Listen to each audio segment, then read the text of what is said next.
"Don't cry here, Jimin," Jungkook whispered, his voice low enough that only Jimin could hear, but sharp enough to make every member behind them freeze. Jimin's hand was trembling on the polished coffin, his knees almost giving out, his face broken in a way the world had never seen. RM stepped forward. Jin covered his mouth. Suga stared at Jungkook like he had just crossed a line he could never come back from. And Taehyung's eyes filled with panic because he already knew this funeral was not only about death. It was about a secret they had buried years ago. Before this story starts, tell me where you're watching from and write it in the comments. Because what Jungkook said next was the kind of sentence that can destroy a friendship forever. The funeral was supposed to be quiet. No cameras, no fans, no reporters, no flashing lights, just 6 black suits standing behind Jimin while he said goodbye to the one person from his childhood who had known him before fame, before pressure, before he learned how to smile even when his heart was falling apart. But the moment Jimin touched the coffin, everything changed. His breathing broke first, then his shoulders, then the wall he had spent years building in front of everyone. He whispered, "I should have answered the call." Jungkook's face went pale. RM looked at him. Jin looked at Jimin. Suga's jaw tightened. J-Hope took one step back like he had just realized they were standing inside something dangerous. Then Jungkook leaned close and said, "You didn't ignore him, Jimin. I did." And that was the moment the funeral stopped being a goodbye and became an accusation. For 3 full seconds, nobody moved. The air around the coffin felt too heavy to breathe, and even the wind passing through the old trees seemed to stop. Jimin slowly turned his head toward Jungkook, his eyes red, his face wet, his hand still pressed against the coffin lid like he was afraid the person inside might disappear twice if he let go. "What did you say?" he asked, but his voice was not loud. That made it worse. Jungkook did not answer right away. His hand was still on Jimin's back, still holding him upright, but now that touch looked less like comfort and more like guilt. RM's expression changed first. He looked from Jungkook to Jimin, then to the small group of family members standing several steps away, as if calculating how much damage one sentence could cause in public. Jin whispered, "Jungkook, not here." But Jungkook's eyes stayed locked on Jimin. "He called your phone that night," Jungkook said. "You were asleep. I saw his name. I didn't wake you." Jimin's hand slid off the coffin. His fingers curled like he was trying to hold on to something invisible, but there was nothing left to hold. The childhood friend lying inside that coffin was named Minseo, the boy who had shared bus rides with Jimin before training rooms, fame, interviews, stadiums, and smiling through exhaustion. Minseo was the one who used to send Jimin late-night voice messages when the world became too loud. And 3 nights ago, Minseo had died alone after leaving one final unanswered call. Everyone believed Jimin had missed it. Everyone believed Jimin had been too busy, too famous, too protected by schedules and managers and walls. Jimin had believed it too. That belief had been eating him alive from the moment he saw the missed call log. But now Jungkook was standing beside him, admitting the truth in the worst possible place, in front of the coffin, in front of the members, in front of the only goodbye Jimin would ever get. Jimin stared at him as if Jungkook had become a stranger in the span of one sentence. "You saw it?" he asked. Jungkook swallowed. "Yes." "You knew it was him?" "Yes." "And you let it ring?" Jungkook's jaw tightened, but he did not look away. "I silenced it." Jin's face went pale. J-Hope whispered something under his breath, almost like a prayer.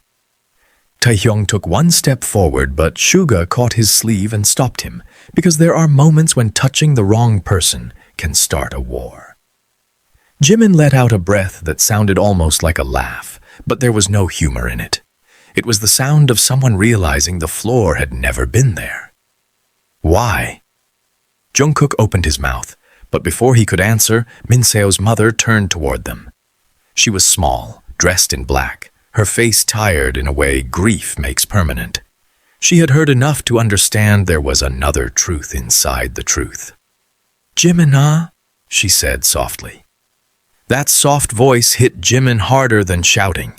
He turned to her with instant shame, like he was still the boy who used to bow at her doorway and accept warm food after practice.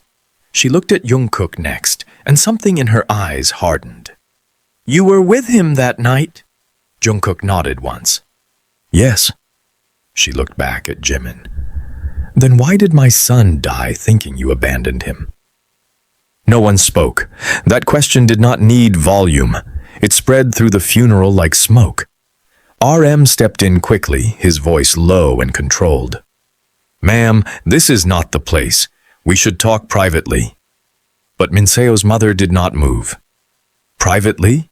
she repeated. "My son's life ended privately. His pain was private. His calls were private. Now everyone wants the truth to be private too?" The funeral director shifted awkwardly near the chairs. A few relatives turned their faces away, pretending not to listen while listening to every word. The members had spent years learning how to control a public crisis. But this was not a public crisis. This was family, friendship, death, guilt, and betrayal packed into one quiet graveside. Jimin lowered his head. "Auntie, I'm sorry." "Don't apologize for something you did not know," she said, but her voice broke halfway. "But don't protect anyone who kept you from knowing." That sentence cut through Jungkook. His grip on Jimin loosened. Jimin felt it and stepped away from him. The space between them was small, barely one step, but to the members it looked like a canyon opening. Jungkook's face changed for the first time. The calm mask cracked, and underneath it was fear. "Jimin, listen to me." Jimin shook his head. "Not here." "You need to know why." "Not here," Jimin repeated, and this time his voice sharpened. "You already chose when I was allowed to know. You don't get to choose again." Jungkook flinched. RM moved closer to Jimin, not touching him yet, but placing himself in the middle without making it obvious. "We finish the service," RM said. "Then we talk." Suga gave a short nod, but his eyes stayed on Jungkook, cold and unreadable. Jin's lips were pressed, tight, like he was holding back anger because someone had to stay human in front of the grieving family. J-Hope looked devastated, not only for Minseo, but for the way Jimin's face had emptied out. Taehyung, however, was staring at the ground. And that was when Jimin noticed it. Taehyung was not shocked. He was scared. There was a difference. Jimin turned slightly toward him. "You knew?" Taehyung looked up too fast. "Jimin, you knew?" The second question was quieter, and that made Taehyung look even more guilty. Jungkook immediately said, "He didn't do anything." Jimin's laugh came out broken. "That's not an answer." Taehyung's eyes filled with tears, but he did not deny it. "I found out after." "After what?" Jimin asked. Taehyung looked at Jungkook. Jungkook shook his head once, a warning.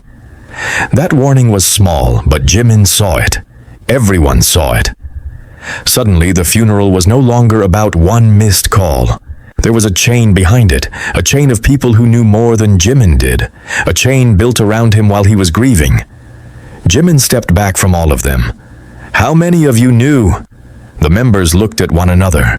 RM looked confused, Jin looked angry, J-Hope looked wounded, Suga looked like he was already putting pieces together, and Taehyung looked like he wanted to disappear. Jungkook said, "Only me." Taehyung whispered, "That's not true." Jungkook closed his eyes for half a second. The words had landed. There was no taking them back. Jimin stared at Taehyung now, and the pain in his expression turned sharper, because betrayal hurts differently when it multiplies. "What else?" he asked. Taehyung did not answer. Minseo's mother took one step toward Jimin, then stopped herself, as if she understood he was already surrounded by people and still completely alone. The funeral director gently announced that the final prayer would begin. Nobody was ready, but death does not wait for the living to organize their guilt. They stood in a line as the prayer started. Jimin stood closest to the coffin, but Jungkook did not stand beside him anymore. RM took that place. Jungkook stood 2 steps behind, his hands clenched, his eyes fixed on Jimin's back like he was watching someone walk away from him in slow motion. During the prayer, Jimin did not cry. That scared Jin more than the breakdown. Crying meant something was moving. Silence meant something had shut down. When the coffin began to lower, Minseo's mother sobbed. Jimin's knees bent again, but this time he caught himself before anyone else could. He would not let Jungkook hold him. He would not let anyone hold him. As the first dirt hit the coffin, Jimin whispered, "I'm sorry I didn't come." Jungkook heard it. So did RM, but only Jungkook knew the full truth. Minseo had not only called Jimin, he had sent a message after the call, a message Jungkook had deleted before Jimin woke up. And that message was the real reason Jungkook had kept quiet, because it did not say goodbye. It said, "Tell Jimin I know who sold the story." After the burial, nobody went home. They moved into the small private room behind the chapel, away from the family, away from staff, away from anyone who might recognize their faces and turn grief into content. The room smelled of old wood, bitter coffee, and rain beginning to fall outside. Jimin sat at the far end of the table with his hands folded so tightly his knuckles had lost color. Jungkook stood near the door like he expected Jimin to leave or hit him, and maybe he deserved either one. RM closed the door and locked it. That sound made the room colder. "Now," RM said, "no more half-truths." Jungkook looked at him, then at Jimin. "I was going to tell him after the funeral." Suga scoffed. "Convenient." Jungkook's eyes cut toward him. "You think I wanted this?" "I think you wanted control," Suga said. "That's different." Jin raised a hand not to calm them gently, but to stop the room from exploding. "Start from the call." Jungkook breathed in, slow and unsteady. It was 2:13 in the morning. Jimin had finally fallen asleep on the couch after rehearsal. His phone was on the table. Minseo called. Jimin's eyes did not move. "Why were you awake?" Jungkook hesitated.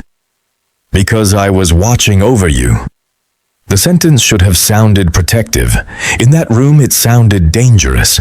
Jimin looked at him then, really looked, and his expression was unreadable. "Watching over me from what?" Jungkook rubbed his palms against his suit pants once, a nervous habit he almost never showed. "You had been receiving messages all week, unknown numbers, screenshots, threats." RM frowned. "What threats?" Jimin's face changed, just slightly. Not enough for everyone, but enough for Jungkook. "He didn't tell you?" Jungkook asked the room. Jin turned to Jimin. "What messages?" Jimin looked down at his hands. "Nothing serious." Suga leaned forward. "Don't do that." Jimin's mouth tightened. "I said it was nothing." "And now someone is dead," Suga said flatly. The room went silent again. J-Hope whispered, "Hyung." Suga did not apologize. He was not being cruel. He was forcing air into a room full of people suffocating on protection. Jimin closed his eyes. "Someone sent me old photos. From Busan. From before debut. Me and Minseo. They said if I didn't meet them, they would release a story about him." Jin's face hardened. "What kind of story?" Jimin swallowed. "That he used me. That my family helped him. That I paid him off. Lies mixed with enough truth to make people believe it." RM cursed under his breath. J-Hope looked at Jungkook. "And you knew?" Jungkook nodded. "I saw one message by accident." Jimin's head lifted. "By accident?" Jungkook looked pained, but he did not defend himself. "I checked your phone." That was the second explosion. Jin stood up. "You what?" Jungkook's voice stayed low. He wasn't sleeping, he wasn't eating. He kept smiling in front of everyone and then shaking when he thought nobody saw. I checked because I knew he wouldn't tell us. Jimin slowly pushed his chair back, the legs scraping against the floor. You had no right. I know. No, you don't, Jimin said. Because if you knew, you would have stopped after the first wrong thing. But you kept going. Jungkook looked at him with wet eyes now, but he still did not cry. I kept going because the messages mentioned Min Seo's address. RM's posture shifted. What? Jungkook reached into his inner jacket pocket and pulled out his phone. I took screenshots before I deleted anything from Jimin's phone. Jimin went completely still. Deleted? Jungkook looked at him, and this time the guilt was naked. I deleted the threats. Jin stepped away from the table, one hand covering his forehead. J-Hope looked like he might be sick. Taehyung whispered, Jungkook. Suga's voice dropped. Tell me you sent them to security. Jungkook did not answer fast enough. RM's face went dark. Jungkook? I was going to, Jungkook said, but then Min Seo called. Jimin's voice came out hollow. You deleted the threats from my phone, silenced his call, and let me wake up thinking my life was normal? Jungkook shook his head. No, I let you wake up because you had an interview in 4 hours, and I thought I could handle it before you had to know. Handle it? Jimin repeated. You handled my friend into a coffin. That sentence hit Jungkook so visibly that even Suga looked away. But Jimin did not take it back. He could not. The room had moved past pain into damage. RM took Jungkook's phone and looked at the screenshots. His eyes scanned quickly, then slowed. These messages are not random. Suga stood and came beside him. Jin leaned over RM's shoulder. J-Hope did not move. Taehyung watched Jungkook, not the phone. RM read one line aloud, careful not to reveal too much, but enough to make everyone understand. Tell Park Jimin to stop pretending loyalty matters. He knows what happened in 2013. Jimin's face drained. Jin looked at him. What happened in 2013? Jimin said nothing. Jungkook answered instead. That's when Min Seo took the blame for something Jimin did. Jimin's chair hit the wall behind him as he stood. Don't. Jungkook looked at him. They know, Jimin. Don't say it. They know enough to use it. I said don't. RM held up a hand. Both of you stop. But it was too late. The secret was already in the room, walking around them like a seventh person. Tosh, Jimin's childhood friend, had not only been someone from his past, he had been the keeper of a mistake Jimin never told the members. A mistake from before fame, before contracts, before the clean image everyone expected him to carry. Taehyung's lips parted like he wanted to confess something, but fear held him back again. Suga saw it. Taehyung, he said, what did you find out after? Taehyung looked down. Min Seo came to the company 2 weeks ago. Jimin turned sharply. What? Jungkook closed his eyes. RM's voice went low. He came to the company? Taehyung nodded. He wanted to see Jimin. Security didn't let him in because his name wasn't on the approved visitor list. Jimin looked at RM. Did you know? RM shook his head immediately. Jin did the same. J-Hope whispered, No? Suga's face hardened further. Who rejected him? Taehyung looked at Jungkook. Jungkook finally spoke. I did. Jimin stared at him as if the world had just ended for the second time that day. He came to see me, Jimin said slowly. And you sent him away? Jungkook's voice cracked for the first time. He wasn't alone. What does that mean? Someone followed him to the company. RM's eyes narrowed. A reporter? Jungkook shook his head. Worse, someone from inside. Jungkook looked at him. Because Kang Director was security's contact for internal leaks? That revelation split the room open. RM stepped back from the table. Suga cursed, quiet and vicious. Jin looked like he wanted to punch a wall. J-Hope's eyes filled with helpless anger. Taeyang sat down suddenly, like his legs had failed. Jimin noticed Taeyang again. "You knew about Kang?" Taeyang shook his head fast. "No. I knew Minseo came. I didn't know this." "Then why did you look guilty?" Taeyang's tears finally fell, but his voice was barely audible. "Because I told Kang director where you were that night." Jimin's face changed. "What?" Taeyang wiped his face with shaking fingers. "He asked if you were with Jungkook. He said there was concern about your safety. I thought he was protecting you. I told him you were at the dorm and asleep." Jungkook turned sharply toward Taeyang. "You told him that?" Taeyang nodded, devastated. "I didn't know." Jungkook's face went white. Suga looked from Taeyang to Jungkook. Quote, "The word inside changed everything. Outside enemies were predictable. Reporters, stalkers, gossip accounts, anonymous accounts hiding behind blank profile pictures. All of them belonged to a world BTS had fought for years. But inside meant hallways they trusted, staff who knew schedules, doors that opened without suspicion, people who smiled while carrying knives in their pockets." RM put Jungkook's phone on the table, screen facing down, as if the device itself had become evidence. "Explain," he said.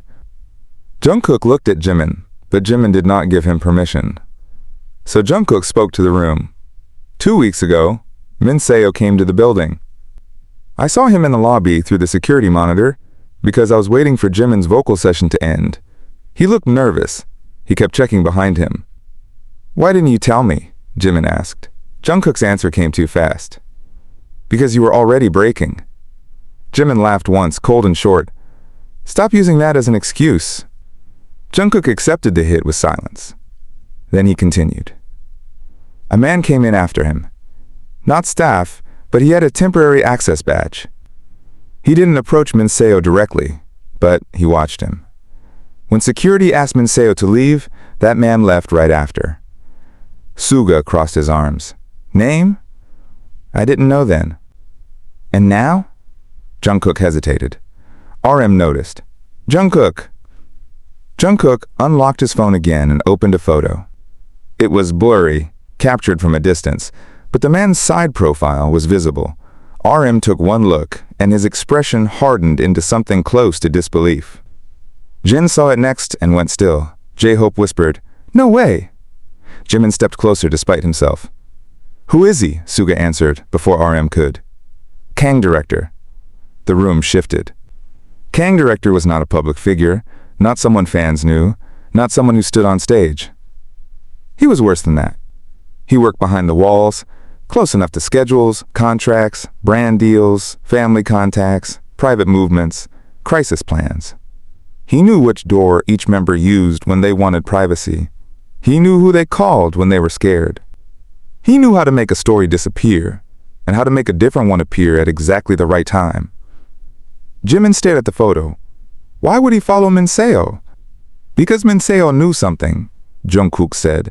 The message he sent after the call said he knew who sold the story. The room froze again, but this time the silence was not grief. It was threat. RM's voice dropped. "What message?" Jimin turned to Jungkook slowly. "There was a message?" Jungkook looked like he wanted to step back but forced himself to stay. "Yes." "Where is it?" Jungkook said nothing. Jimin's eyes narrowed. "Where is it, Jungkook?" "I deleted it." The words landed flat, brutal, undeniable. For a second, Jimin looked too stunned to react. Then he moved. RM caught him before he reached Jungkook, not violently, not restraining him like a stranger, but holding him by the shoulders as Jimin's body surged forward with all the pain he had been swallowing. "You deleted his last words to me?" Jimin shouted. That shout broke the chapel's quiet walls. Somewhere outside, footsteps paused. Jin moved to the door and stood in front of it, blocking anyone from looking in. Jimin struggled once against RM's grip, then stopped because he was shaking too hard. "You deleted the last thing he ever sent me?" Jungkook's eyes were wet now. "I memorized it." "That's not yours to keep," Jimin shouted. "That was mine. His call was mine. His message was mine. His fear was mine to answer. Jungkook's face crumpled for half a second, then tightened again. And if I showed you, you would have run straight to him alone. Because he needed me. Because it was a trap!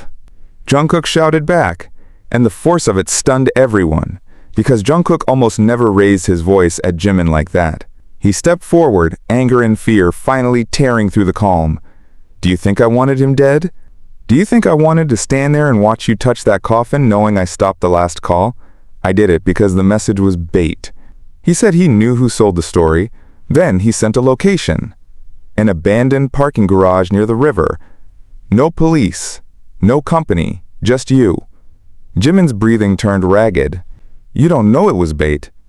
He used a phrase Minseo never used. Jimin stopped. Jungkook's voice lowered, but the urgency stayed. He called you Jimin SSI. Jimin's expression changed. Minseo never called him that. Not once. To Minseo, he was always Jimin when teasing, Jiminy when worried, and Park Jimin when pretending to be angry. Never Jimin SSI, never formal, never distant. Suga picked up the thread immediately. So someone else had his phone? Jungkook nodded. Or forced him to send it. J-Hope covered his mouth. Jin looked furious now, not at one person, but at the whole hidden machine surrounding them. RM released Jimin slowly when he felt him stop fighting. Why didn't you tell security? RM asked. Jungkook looked at him. Because Kang Director was security's contact for internal leaks. That revelation split the room open. RM stepped back from the table. Suga cursed, quiet and vicious. Jin looked like he wanted to punch a wall. J-Hope's eyes filled with helpless anger. Taehyung sat down suddenly, like his legs had failed. Jimin noticed Taehyung again.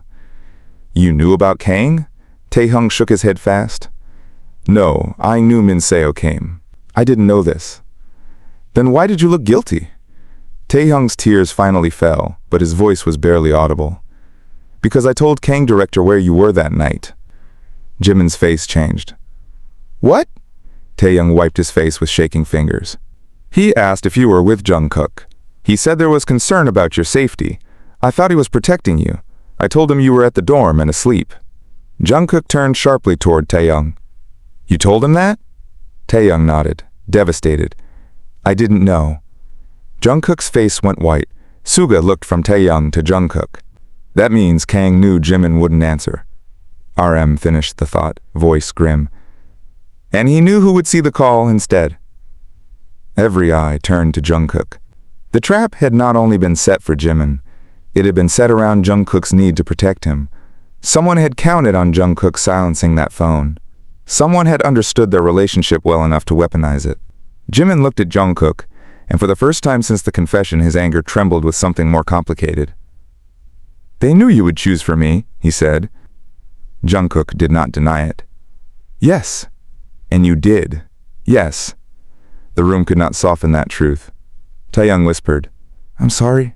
Jimin looked at him, but there was no space left inside him to receive another apology.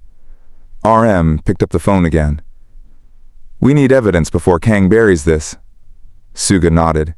We go to the company now. Jin looked toward the door. After a funeral? Especially after a funeral, Suga said, because whoever did this is expecting us to be too broken to move. Jimin stared at the coffin through the small window behind them, where the cemetery blurred under rain. Then he turned back to the members. His voice was quiet, but something had hardened in it. I'm going too. Jungkook immediately said, No. Jimin looked at him. The room chilled. Jungkook realized his mistake before anyone spoke. Jimin took one step closer. Say that again. Jungkook's lips parted, but no sound came out.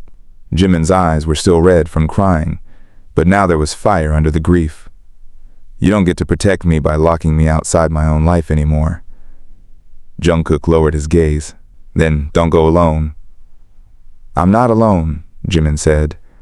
Then he looked past Jungkook to RM, Jin, Suga, J-Hope, and Taehyung.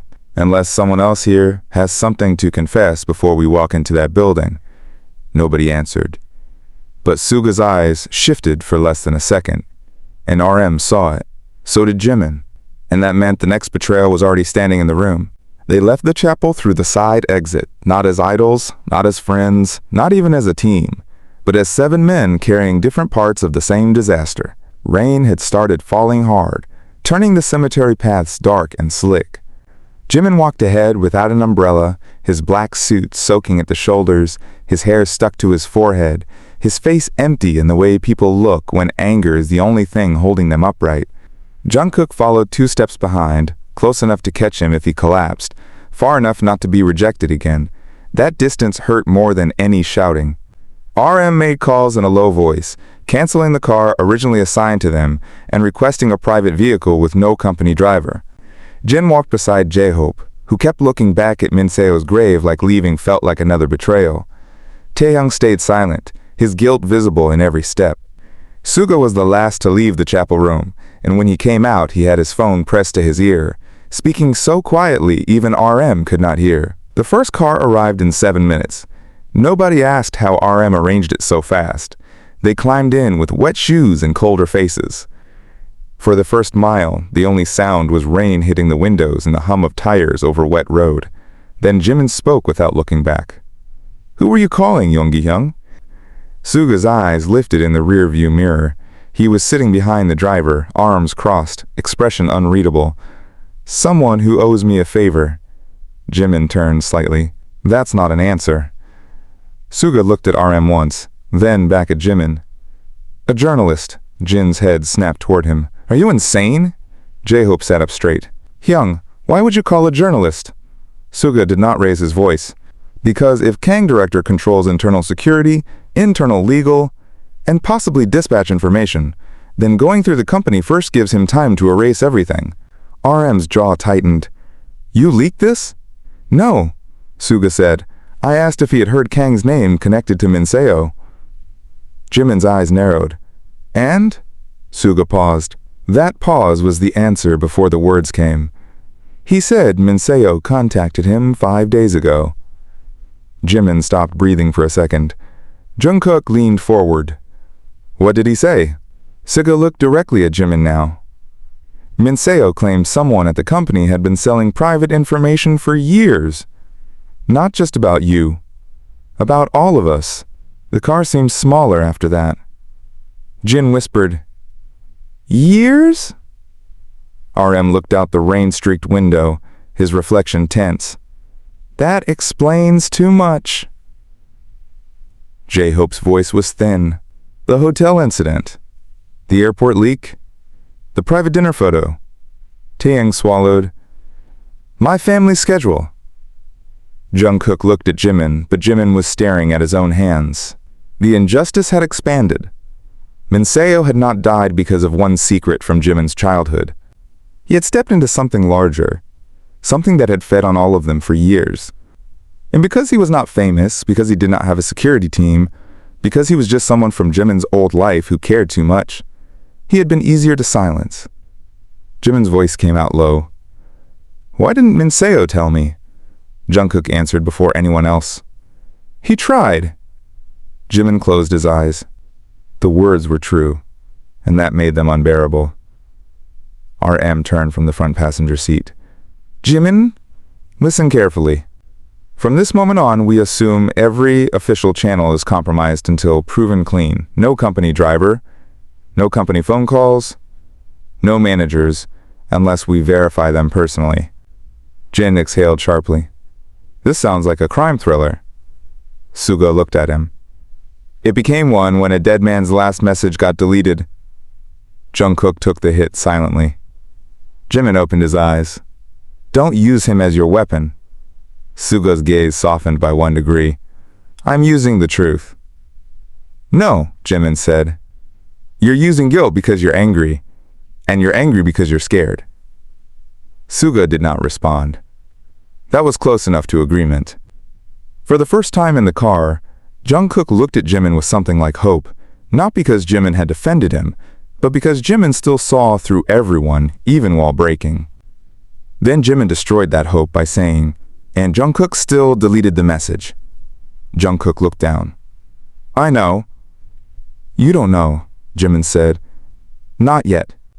The car pulled up 2 blocks away from the company building instead of the front entrance. RM ordered everyone out before the driver could ask questions. Rain blurred the city into gray lines. The company tower rose ahead, glass and concrete, familiar and suddenly hostile. This building had watched them become legends. It had also watched someone bleed their privacy piece by piece. They entered through an underground access door only RM and a few staff knew existed. The hallway inside was too bright, too clean, too normal. That normality made Jimin's grief feel obscene. People had cried at a grave less than an hour ago, and here the lights still shone like nothing had happened. RM led them toward a restricted elevator. Kang's office is on 17. Jin checked the hallway behind them. What if he's not here? Suga lifted his phone. He is.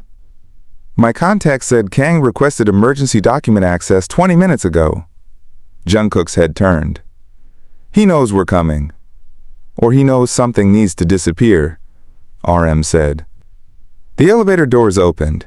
No one spoke as they stepped inside. The ride up felt longer than any concert stage lift. Jimin stood in the corner, eyes fixed on the floor, numbers rising. Jungkook stood across from him, hands at his sides, fighting every instinct to move closer. At floor 12, the elevator stopped. Everyone stiffened. The doors opened to reveal a young staff member holding a stack of folders. She froze when she saw them. Her eyes went wide, then dropped quickly. Sorry, she whispered, backing away. But one folder slipped from the stack and hit the elevator floor. Papers spread near Jimin's shoes. Jin bent to help, but RM said, Wait. One page had Jimin's name on it. Another had Minseo's. Another had a printed screenshot of a call log from the night Minseo died.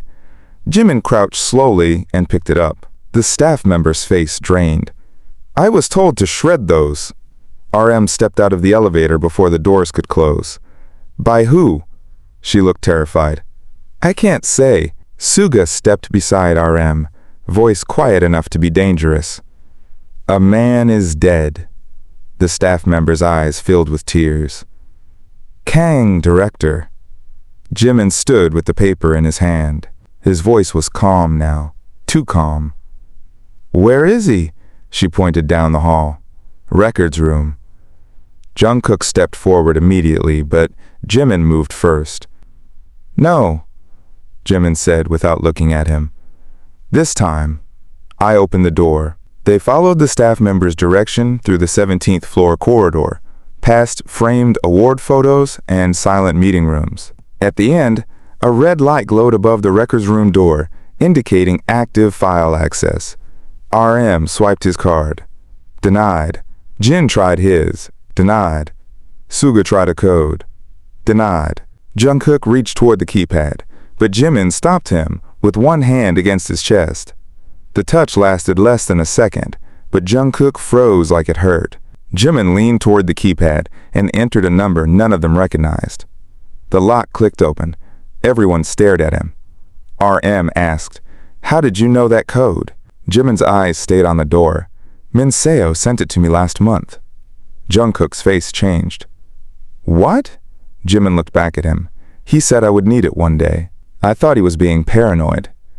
Slowly, Jimin pushed the door open. Inside, Kang director stood beside a shredder, one hand full of documents, the other holding a phone to his ear. He turned, and for 1 second his polished expression cracked.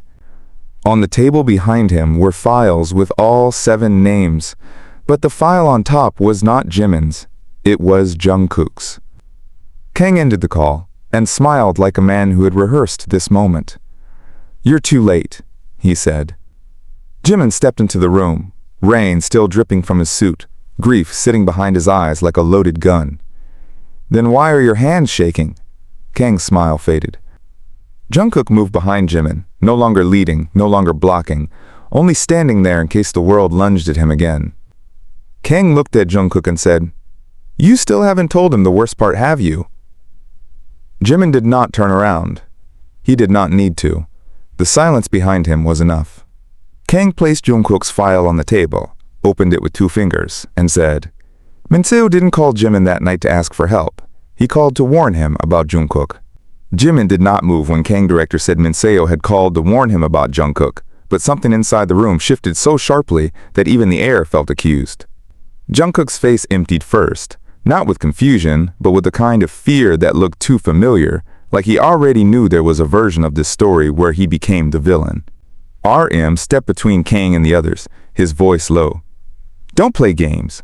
Kang smiled without warmth and tapped the file with Jungkook's name on it. "I'm not playing. I'm explaining why your dead friend panicked." Jimin turned then, slowly, and looked at Jungkook. There was no shouting this time. That was worse. "What did you do?" Jungkook's lips parted, but Kang answered before him. "He met Min Seo 3 months ago without telling you." Jin looked at Jungkook like he had been struck. J-Hope whispered, "Is that true?" Jungkook's silence was enough. Jimin took one step back from him. It was the same distance as before, but now it felt final. "You met him?" Jungkook nodded once. "Yes." "Why?" Jimin asked. Jungkook's eyes moved to the file, then back to Jimin. "Because he contacted me first." Kang laughed quietly. "That is one way to say it." Suga stepped forward. "Shut up unless someone asks you." Kang's smile faded for a second, and that small crack told everyone Suga's anger had touched something real. RM took the file from the table, opened it, and found printed photos. Jungkook and Min Seo outside a small cafe, Jungkook in a cap with his head lowered, Min Seo standing close with a tense expression. The timestamp was 3 months ago. Another page showed bank transfer records. Another showed messages cut into fragments, arranged in a way that made Jungkook look guilty even before anyone read them. Jimin reached for the page, and RM did not stop him. Jimin scanned one message aloud, his voice breaking on the words. "Stay away from him, I'll take care of it." He looked at Jungkook. "You said that to Min Seo?" Jungkook closed his eyes. "Yes." The room fractured. Jin cursed under his breath. Taehyung covered his mouth. J-Hope looked at the floor, devastated. Suga looked from Kang to the file and back again, already suspicious of how clean the evidence looked. But Jimin was not analyzing anything. He was standing in front of the man who had silenced his friend's last call and now had proof that he had secretly met that same friend months before. "You told him to stay away from me?" Jimin asked. Jungkook stepped forward, desperate now. "No, not like that." "There's a better way?" Jimin's voice rose. "There's a better way to tell my childhood friend to disappear from my life? He was in danger." "Then you should have told me." "He begged me not to." Jimin froze. That answer did not comfort him. It made everything worse. Kang leaned against the table, pleased with the damage. Min Seo was scared of him by the end. Jungkook's head snapped toward Kang. "You don't get to say his name." Kang's expression sharpened. "You don't get to pretend you protected him." Jungkook moved before anyone expected it. But RM caught his arm. "Not now." Jungkook's breathing was heavy, his eyes fixed on Kang like he wanted to tear the truth out of his throat. Kang straightened his jacket and turned to Jimin. "Your friend believed Jungkook was isolating you. He believed Jungkook was controlling what reached you, who reached you, and what you were allowed to know. And from what happened at the funeral, was he wrong?" Jimin looked down at the papers in his hand. Kang had chosen the perfect knife because it was made from truth. Jungkook had controlled the call. Jungkook had deleted messages. Jungkook had decided what Jimin could survive. Even if Kang was twisting it, the center still burned. RM's voice cut in. "What do you want?" Kang's smile returned. "Finally, someone practical." He walked to the shredder, but Suga moved fast and unplugged it. Kang glanced at him, irritated. Suga said, "Try it." Kang lifted both hands, calm again. "You think this is the only copy?" He took out a small black drive from his pocket and placed it on the table. "Here are the rules. You walk out of this room. You stop asking questions about Min Seo. You let the official report stand. Accident. Grief. Private matter. In exchange, I keep every file here sealed." Jin laughed in disbelief.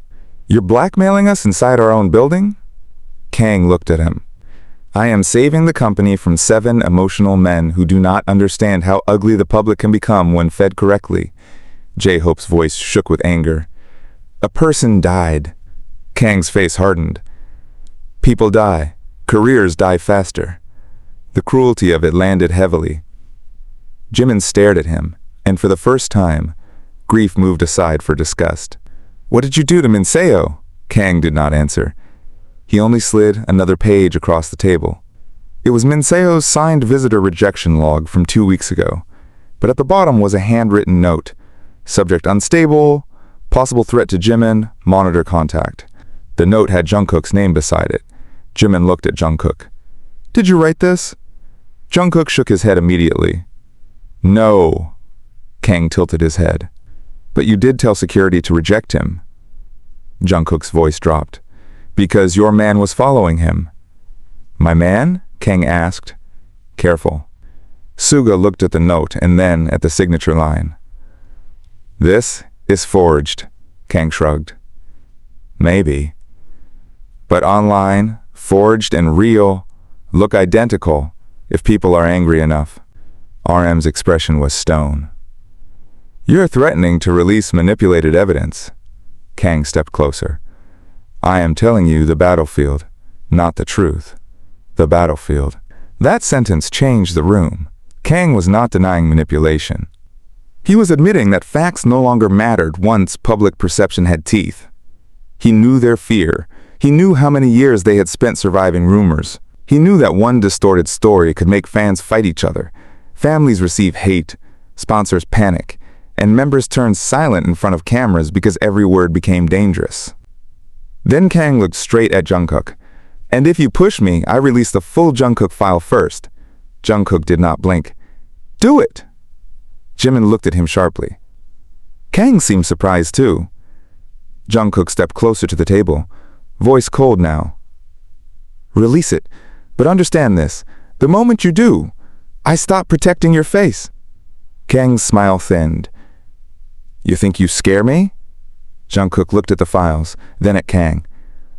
No, but Minseo did. That's why you needed him quiet. Kang's jaw flexed. It was tiny, but RM saw it. So did Suga. For the first time, Kang reacted like a man being hunted. Jimin saw it too, and his voice went quiet. You killed him. Kang's eyes flicked to the door. You should be careful with accusations. Then answer me, Jimin said. Did you kill him? Kang took the black drive back from the table and slipped it into his pocket. You have 24 hours to decide whether you want justice or survival. He walked toward the side door of the records room, but Jin blocked him. Kang looked amused. You're gonna trap me here? Jin's voice was low. I'm thinking about it. RM spoke without turning. Move, Jin. Jin did not move at first. Then he stepped aside, because RM was right. If they touched Kang without evidence, Kang became the victim. Kang opened the side door and looked back once. Jimin, your friend's last mistake was trusting that love makes people brave. It doesn't. It makes them predictable. Then he disappeared into the service corridor, leaving them with wet clothes, forged papers, real guilt, and a deadline. Jimin stood in silence until the door clicked shut. Then he turned to Jungkook. 3 months ago, start talking. Jungkook did not defend himself immediately, and that hesitation almost ended him in Jimin's eyes. The records room was still full of stolen lives stacked in folders, but Jimin's entire world had narrowed to the man standing 3 steps away, the man who had always been closest to him and had somehow built a locked room inside that closeness. Minseo came to me because he thought someone was watching him, Jungkook said. He said every time he tried to reach you, something happened. His messages disappeared. His old posts were copied. Strangers followed him home. He thought your fame had pulled him into danger. Jimin's eyes sharpened. And instead of bringing him to me, you handled it alone. He didn't want you involved. He was my friend. He said that was exactly why you couldn't be involved. Jungkook's voice cracked, but he forced the rest out. He said you would choose him over everything. Over the group, over yourself. Over the truth, if the truth hurt someone you loved. Jimin went still. That accusation struck too deep, because everyone in the room knew it was not completely wrong. Jimin had always carried people like promises. He protected until it broke him, apologized when others hurt him, and stayed loyal past the point of self-respect if someone had once been kind to him. Minseo knew that. Jungkook knew that. Kang knew that too. RM spoke carefully. "What did Minseo give you?" Jungkook looked at the files. "Names. Not enough proof. Just names, dates, places." He had been tracking leaks because someone used his old photos with Jimin as bait. He realized the person threatening him had access to information only company staff had. Suga crossed his arms. Kang? He suspected Kang, but he wasn't sure. "So why warn Jimin about you?" Jin asked. Jungkook lowered his head. "Because I made him a promise and then broke it." Jimin's jaw tightened. "What promise?" "I promised not to keep you away from him." The silence that followed was brutal. Jungkook breathed in once, like the next words hurt physically. "The first time we met, I told him I would help him get to you safely. But then the threats got worse. Kang's people found him." Minseo panicked. "He wanted to meet you that night, alone, and show you everything. I told him no." Jimin's eyes filled again, but this time the tears did not fall. "You told him no." "I told him if he loved you, he should not drag you into a trap." "And who gave you the right to decide what love looks like for him?" Jungkook looked at him then, devastated and angry at the same time. "The same person who watched you fall asleep with your hand shaking because anonymous cowards were threatening to destroy someone you loved. The same person who knew you would walk into any dark place if Minseo called your name. The same person who was scared that one day your loyalty would get you killed." Jimin's face changed, but he did not soften. "That fear belongs to you, not to me." Jungkook nodded slowly, as if accepting the sentence as punishment. "I know." Suga moved to the computer in the corner of the records room and tapped the keyboard. The screen asked for a password. "Emotional disaster later. Evidence now."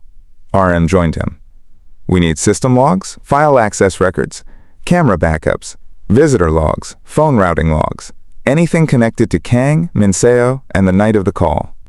Jin started gathering papers before Kang's people could return. J-Hope stood near the door, listening for footsteps.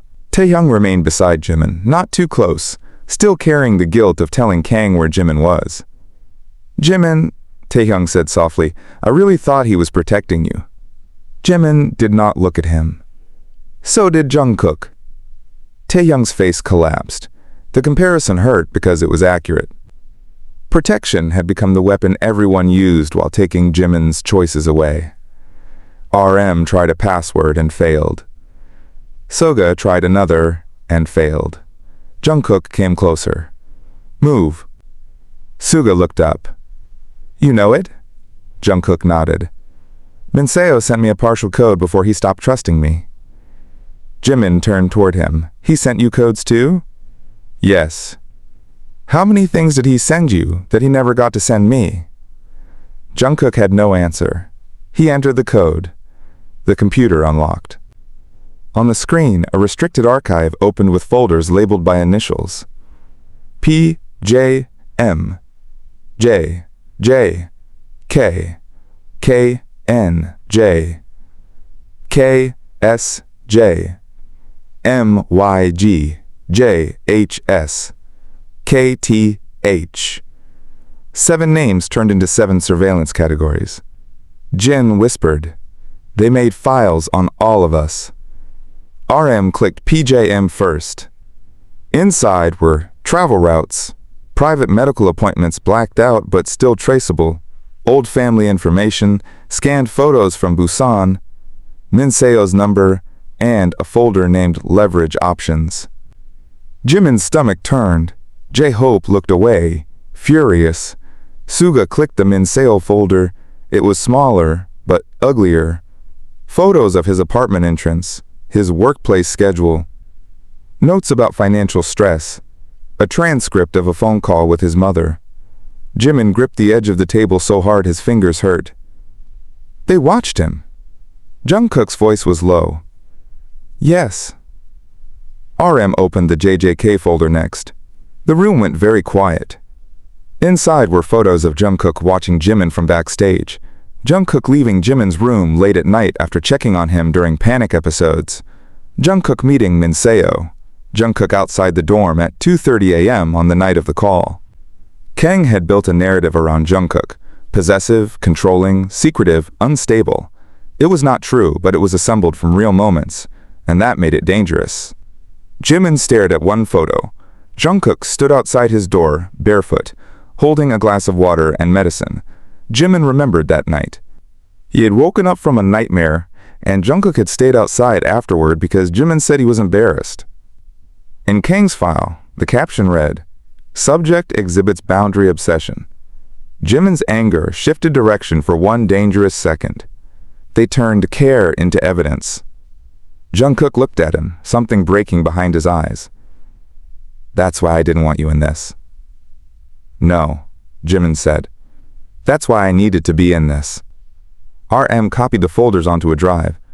Suga found the access logs and cursed. Kang didn't act alone. Jin looked up. "How many?" "At least 4 internal accounts. 1 legal. 1 security. 1 publicity. 1 executive." J-Hope's face hardened in a way that was rare for him. So Min Seo was fighting a whole system. Taehyung wiped his face. "And we left him outside." Jimin finally looked at him. "Yes." Taehyung took the blow without argument. Then the computer flashed red. RM stopped typing. Remote wipe triggered. Suga moved fast, unplugging the network cable. Jungkook grabbed the external drive.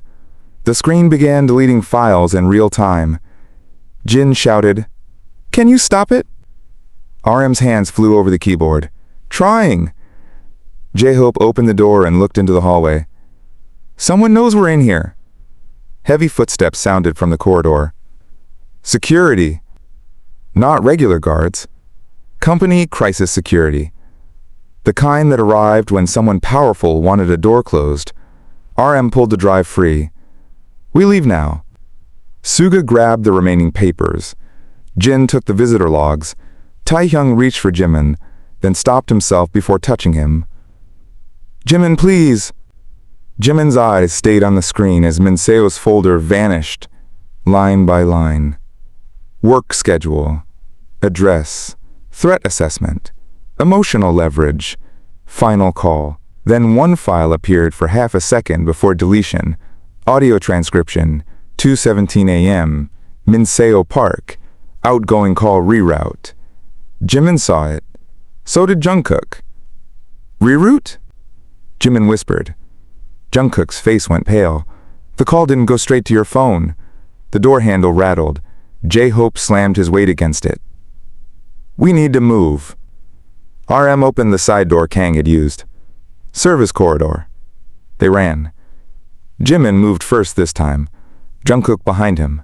Not leading, not stopping him, just following. The corridor smelled of dust and electrical heat. Behind them, security broke into the records room. A shout echoed. RM led them down a maintenance stairwell 2 floors, then through a narrow passage behind the broadcast studios. They stopped only when they reached an unused practice room. Everyone was breathing hard. Rain tapped against the black windows. RM locked the door from inside and held up the drive. "We have enough to start." Suga shook his head. "No. We have enough to get crushed if we move wrong." Jin looked at the stolen papers. "Then what are the rules?" Jungkook answered, still staring at Jimin. "No company channels. No isolated meetings. No emotional decisions. No one contacts Kang alone." Jimin turned toward him, eyes cold. "You don't make rules for me anymore." Jungkook swallowed. "Then make them yourself." The room went still. Jimin looked at the faces around him. RM's controlled fear, Jin's protective rage, Suga's sharp suspicion, J-Hope's wounded loyalty, Taehyung's guilt, Jungkook's desperate restraint. For years, Decisions had been made around him because he looked like he might break. Now Minseo was dead, Kang was moving, and every person Jimin trusted had either hidden something or failed to see enough. Jimin took the drive from RM's hand. "Rule 1, he said. No one protects me by lying to me again." He looked directly at Jungkook. "Rule 2, if you know something, you say it, even if it destroys us." Then he looked at the locked door. "Rule 3, we hunt Kang before he hunts the story." And somewhere above them, inside the same building, Kang director made a call and said, "Release the first clip." The first clip appeared online 12 minutes later. Not on a major outlet, not through an official article, but through a small anonymous account that had no history, no face, and exactly the kind of timing that made it spread faster than truth. RM saw it first because his phone started vibrating non-stop, message after message from people who should not have known anything yet. Jin's manager, a legal assistant, one of the security coordinators. Then Suga's journalist contact sent only 3 words. "Too late, Hyung." RM opened the link. The practice room went silent as the clip played. It showed Jungkook outside the cafe 3 months ago, leaning close to Minseo, his voice captured badly but still clear enough to cut. "Stay away from him. I'll take care of it." The clip ended there. No context, no danger, no Kang, no threats. Just Jungkook looking cold, and Minseo looking scared.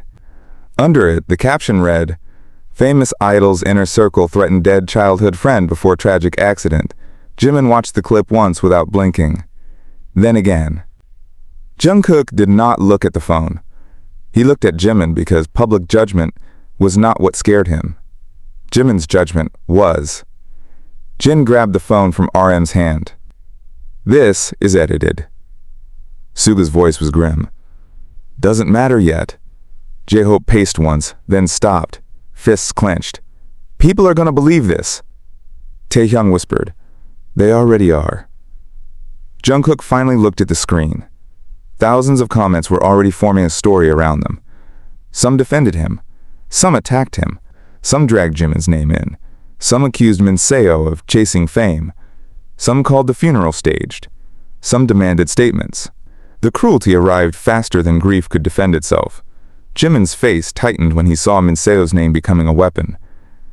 "Turn it off," RM did, but the room still heard it. Jungkook stepped back toward the wall. "This is my fault." Jimin turned on him so fast everyone stiffened. "Don't make this about your guilt." Jungkook stopped. Jimin's voice shook with controlled anger. "That clip is about Minseo being used again. He was used when he was alive, and now they're using him dead. Your guilt can wait." Something in Jungkook's expression changed. Not relief. Not forgiveness. Recognition. Jimin was still angry at him, but he was not letting Kang write the story. RM put both hands on the table in the practice room and shifted into leader mode, the one that had carried them through scandals, injuries, and impossible schedules. "We need a counter before this becomes permanent." Suga shook his head. "A statement won't work. Kang built this to make any denial look like damage control." Jin nodded. "If we say Jungkook was protecting Jimin, they'll call him controlling. If we say Minseo was in danger, they'll ask why we didn't call police. If we mention Kang without proof, legal kills us." J-Hope looked at the drive. "Then we use the evidence." "Not yet," RM said. "If we release raw internal files, the company frames us as unstable and violating confidentiality." Jimin listened, silent, then asked, "Who has the original cafe audio?" Jungkook looked up. "Minseo might have recorded it." "I didn't." Suga lifted his phone. "The journalist said Minseo contacted him 5 days ago. Maybe he gave him backups." RM shook his head. "But if we involve a journalist now, Kang will accuse us of leaking against the company." Jimin looked at him. "We are against Kang." RM's expression tightened. "Kang is hiding inside the company. Publicly, that distinction will not matter." The room fell into another hard silence. Then Taehyung spoke. "What about Minseo's mother?" Everyone turned. Taehyung looked terrified to say it, but he continued. "If Minseo gave anything to someone, wouldn't he give it to her? Or hide it somewhere she could find?" Jimin's face changed. "His house," Jungkook immediately said. "Kang's people may already be there." Jimin looked at him. "Then we go before they finish." RM checked his watch. "No, We split. Jin frowned. Absolutely not. RM's voice hardened. We cannot move 7 people together. Too visible. Too slow. Too emotional. Jimin crossed his arms. I'm going to Minseo's house. Jungkook said nothing this time. He visibly forced himself not to object. Jimin noticed. The restraint hit harder than protest would have. RM assigned quickly. Jimin, Jungkook, and Jin go to Minseo's house. Jin speaks to the mother. She trusts him more than a security team right now. Jungkook watches for tails. Jimin searches for anything only Minseo would hide for him. Jimin stared at RM. You're sending Jungkook with me? Yes, RM said, because Kang's first clip targets Jungkook. If he stays here, Kang controls the frame. If he goes with you and we find proof, he becomes witness, not just suspect. Suga nodded reluctantly. And because if Kang wanted Jungkook separated from Jimin, we should ask why. J-Hope looked at RM. What about us? You, me, Youngie, and Taeyoung go off-grid and contact people we trust outside company legal. We verify the drive. We trace the account that released the clip. Taeyoung looked up. And me? RM's eyes softened slightly. You call every person you spoke to about Jimin's location in the last 2 weeks and write down names. No shame. No hiding. Taeyoung nodded, swallowing hard. Okay. Jimin looked at Jungkook. The silence between them was not repaired, but it had changed shape. You follow my rules, Jimin said. Jungkook nodded. I follow your rules. You don't take my phone. I won't. You don't speak for me. I won't. And if you remember anything Minseo said, even if it makes you look worse, you tell me. Jungkook held his gaze. I will. Jin grabbed car keys from RM. We leave to the basement. Suga caught Jungkook's sleeve before he could follow. One thing. Jungkook looked at him. Suga's voice was quiet, but brutal. If Kang is setting you up as the monster, don't help him by acting like one. No grabbing, no blocking, no secret choices. You let Jimin walk into danger with his eyes open, or you lose him, even if you save him. Jungkook's jaw tightened, but he nodded. I know. Jimin heard every word and said nothing. They moved through the back of the building again, avoiding the main lobby where staff had already begun whispering. The anonymous clip was spreading fast. In the elevator, Jin stood between Jimin and Jungkook, without making it obvious, a human buffer made of older brother worry. Jimin watched the floor numbers descend and remembered Minseo at 16, laughing with convenience store noodles, saying, If you become famous, don't become someone I need permission to miss. Jimin had laughed then. Now the sentence felt like a prophecy. The basement smelled of gasoline and concrete. Jungkook checked the cars before they approached. Not touching Jimin, not ordering him to stay back, only scanning. Jimin saw it. He hated that he still felt safer when Jungkook was near. That was the worst part. Betrayal did not erase love cleanly. Sometimes it made it sharper. They drove without music. Jin handled the wheel. Jimin sat in the back seat. Jungkook beside him but angled toward the window, giving him space. Outside, Seoul passed in wet neon streaks. After 10 minutes, Jungkook spoke. At the cafe, Minseo asked me if I loved you enough to be hated by you. Jimin did not look at him. What did you say? Jungkook's voice was raw. I said yes. Jin's hands tightened on the steering wheel. Jimin's throat moved. And did he tell you I would hate you? No. Jungkook looked at his reflection in the window. He said you would understand too late. Jimin finally turned. Too late for what? Jungkook looked at him, and whatever answer he was about to give disappeared when Jin suddenly slammed the brakes. A black van had stopped across the road in front of them. Another pulled in behind. Jin cursed. Jungkook's body moved on instinct. One arm crossing in front of Jimin without touching him, stopping just short of contact because of the rules. Jimin saw the restraint again, and in that split second, danger erased everything except the fact that Kang had found them. 3 men stepped out of the van ahead, dressed like security but without company badges. Jin locked the doors. Jungkook's voice dropped. Jimin, listen carefully. Jimin's eyes stayed on the men. Don't tell me to stay behind. Jungkook looked at him. I wasn't going to. He reached under the seat and pulled out a small emergency alarm device RM kept in private vehicles. I'm telling you to run first when I say move. Jimin stared at him. And you? Jungkook smiled without happiness. I'll be right behind you unless I have to be in front.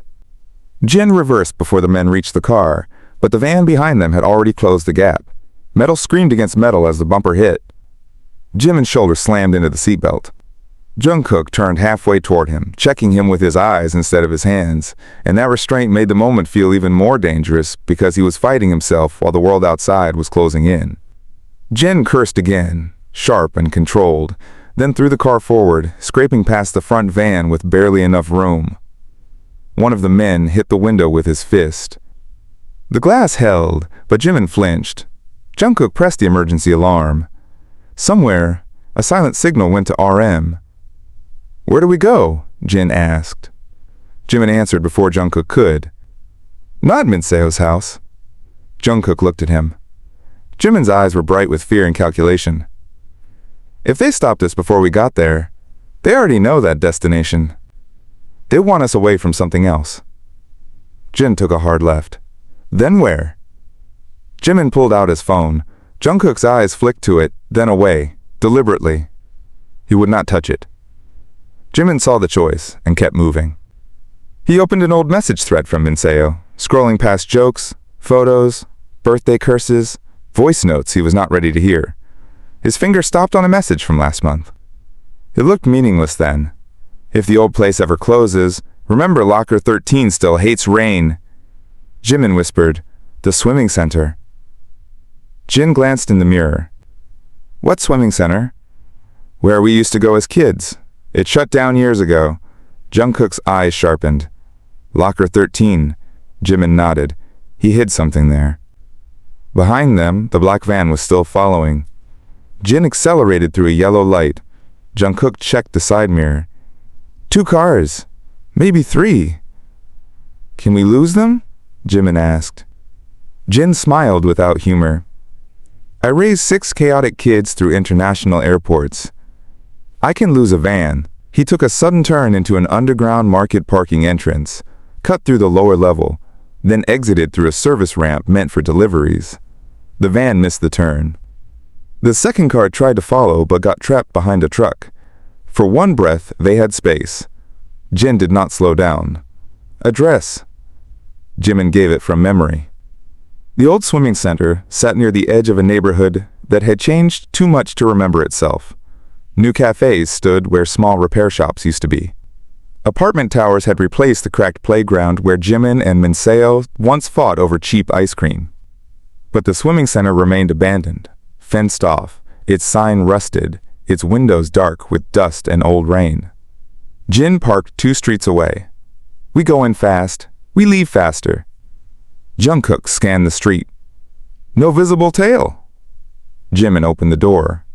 Jungkook did not stop him. They crossed through a narrow alley and climbed a broken side fence. Jin tore his suit sleeve but did not complain. Inside, the building smelled of mold, chlorine memory, and wet concrete. Every step echoed too loudly. Jimin led them through a hallway covered in faded posters about swimming safety. He had not been here in years, but grief made memory cruelly clear. We used to hide here when my parents thought we were studying, he said, almost to himself. Minseo hated deep water, but he came because I liked the quiet. Jungkook listened without interrupting. Jin stayed behind them, phone ready, eyes scanning every corner. The locker room door resisted, swollen from years of damp, until Jungkook pushed it open with his shoulder. Rows of metal lockers waited in the dark like old witnesses. Jimin went straight to number 13. The lock was newer than the others, not rusted, not forgotten. Jimin touched it, breathing unevenly. He knew he might not make it. Jin's voice softened. Jimin shook his head once. No, not yet. He looked at the lock. 4 digits. Jungkook stayed silent. Jin tried to think aloud. Birthday? Jimin shook his head. Too easy. He entered 1013. Wrong. He entered Minseo's birthday. Wrong. He entered his own debut date. Wrong. The lock clicked red each time. Jungkook finally spoke, carefully. Locker 13 still hates rain. Jimin looked at him. Jungkook continued. What happened here with rain? Jimin closed his eyes. A memory came back hard. He and Minseo at 15, trapped inside during a storm, laughing until the power cut out. Jimin had slipped near the pool, almost fallen in, and Minseo, terrified of water, had grabbed him so hard both of them crashed to the floor. Afterward, Minseo kept saying, "You owe me, Park Jimin. I saved your life on August 9th. Jimin opened his eyes and entered 0809. The lock clicked open. For a second, nobody breathed. Then Jimin pulled the locker door open.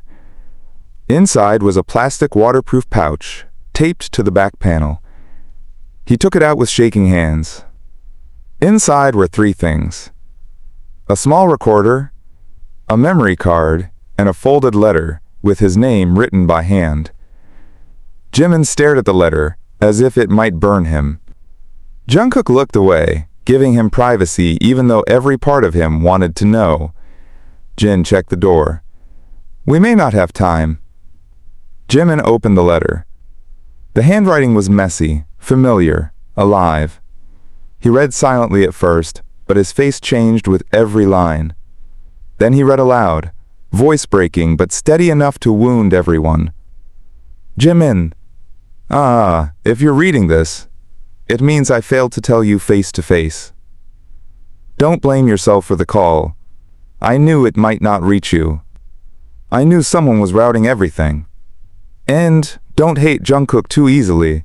He is wrong sometimes, but he is not the one selling you. Jungkook closed his eyes. Jin exhaled slowly. Jimin kept reading, his voice thinner now. But be careful with him. Not because he wants to hurt you, because Kang knows how much he loves you, and Kang is using that love like a leash. If Jungkook chooses fear again, he will make the wrong choice while believing it is protection. Jimin stopped. The words hit exactly where the wound was. Jungkook whispered, Minseo. Jimin continued, the person who sold the first story was not Kang. Kang only bought it, buried it, then used it. The first seller was someone close enough to hear you cry and still walk away. Jin's face hardened. What does that mean? Jimin unfolded the second page. There were 7 initials written down the side. Besides 6 of them, Minseo had written clean. Beside 1, there was only a question mark. Jimin stared at it. His hand began to shake. Jungkook stepped closer, then stopped himself again. Jimin? Jimin turned the page so they could see. The question mark was beside KTH, Taehyung. For 1 second, nobody spoke. Then Jin said, no. Jungkook's face went pale. That can't be right. Jimin folded the letter carefully, too carefully, like he was afraid one wrong movement would tear the last piece of Minseo apart. Minseo thought Taehyung sold the first story. Jin shook his head. He wouldn't. Jungkook looked toward the broken doorway, as if realizing the trap had another layer. Or Kang wanted Minseo to think he did. Jimin picked up the recorder. Then we listened. He pressed play. Static filled the locker room first. Then Minseo's voice, tired and scared. If this gets to you, Jimin, don't trust the obvious betrayal. Kang is hiding behind someone you love. Another voice came through the recorder, low and distorted, but recognizable enough to turn Jimin's blood cold. It was Taehyung crying. I didn't know they would use it against him. I swear I didn't know. Then Kang's voice answered, smooth and merciless. You never do, Taehyung. That's why you're useful. The recording cut off. A sound came from the hallway. Slow clapping. Jimin, Jungkook, and Jin turned together. Kang director stood in the doorway with 2 men behind him, rain on his coat, satisfaction in his eyes. Good, he said. Now you finally understand the rule of hunting. He raised his phone, and on the screen was a live feed of RM, Suga, J-Hope, and Taehyung in another room, surrounded by security. Kang smiled at Jimin. The hunter never chases the prey. He makes the prey run toward the trap. Jimin stared at Kang's phone screen, and for a second his mind refused to understand what his eyes were seeing. RM was on his knees in a white conference room, his hands raised but his face still controlled. Suga stood beside him with blood at the corner of his mouth, not enough to be serious, but enough to make Jimin's stomach twist. J-Hope was pressed against the wall by one of Kang's men, breathing hard, eyes burning with helpless rage. And Chae-young sat in a chair in the center of the room, wrists tied in front of him, face wet with tears, staring directly into the camera like he knew Jimin was watching. Kang tilted the phone slightly so the image filled Jimin's view. "You came here looking for a dead man's truth," Kang said. "Now you get to choose how many living people pay for it."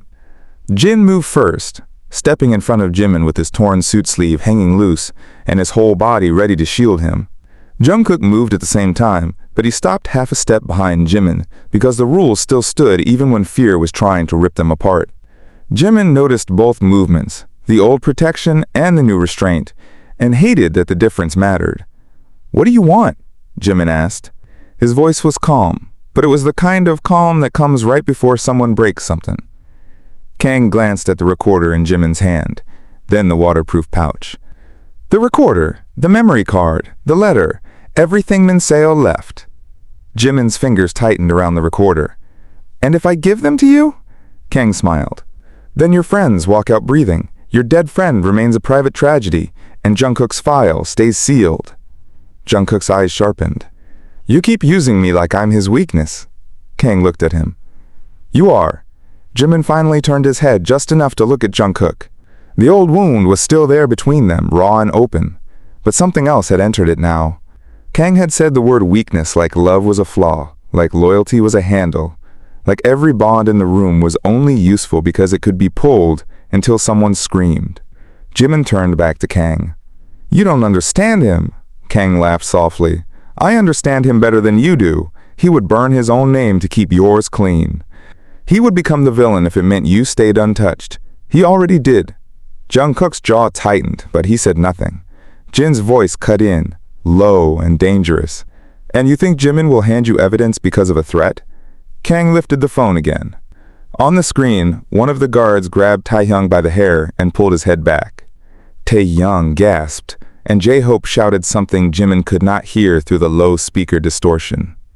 Jimin took one step forward.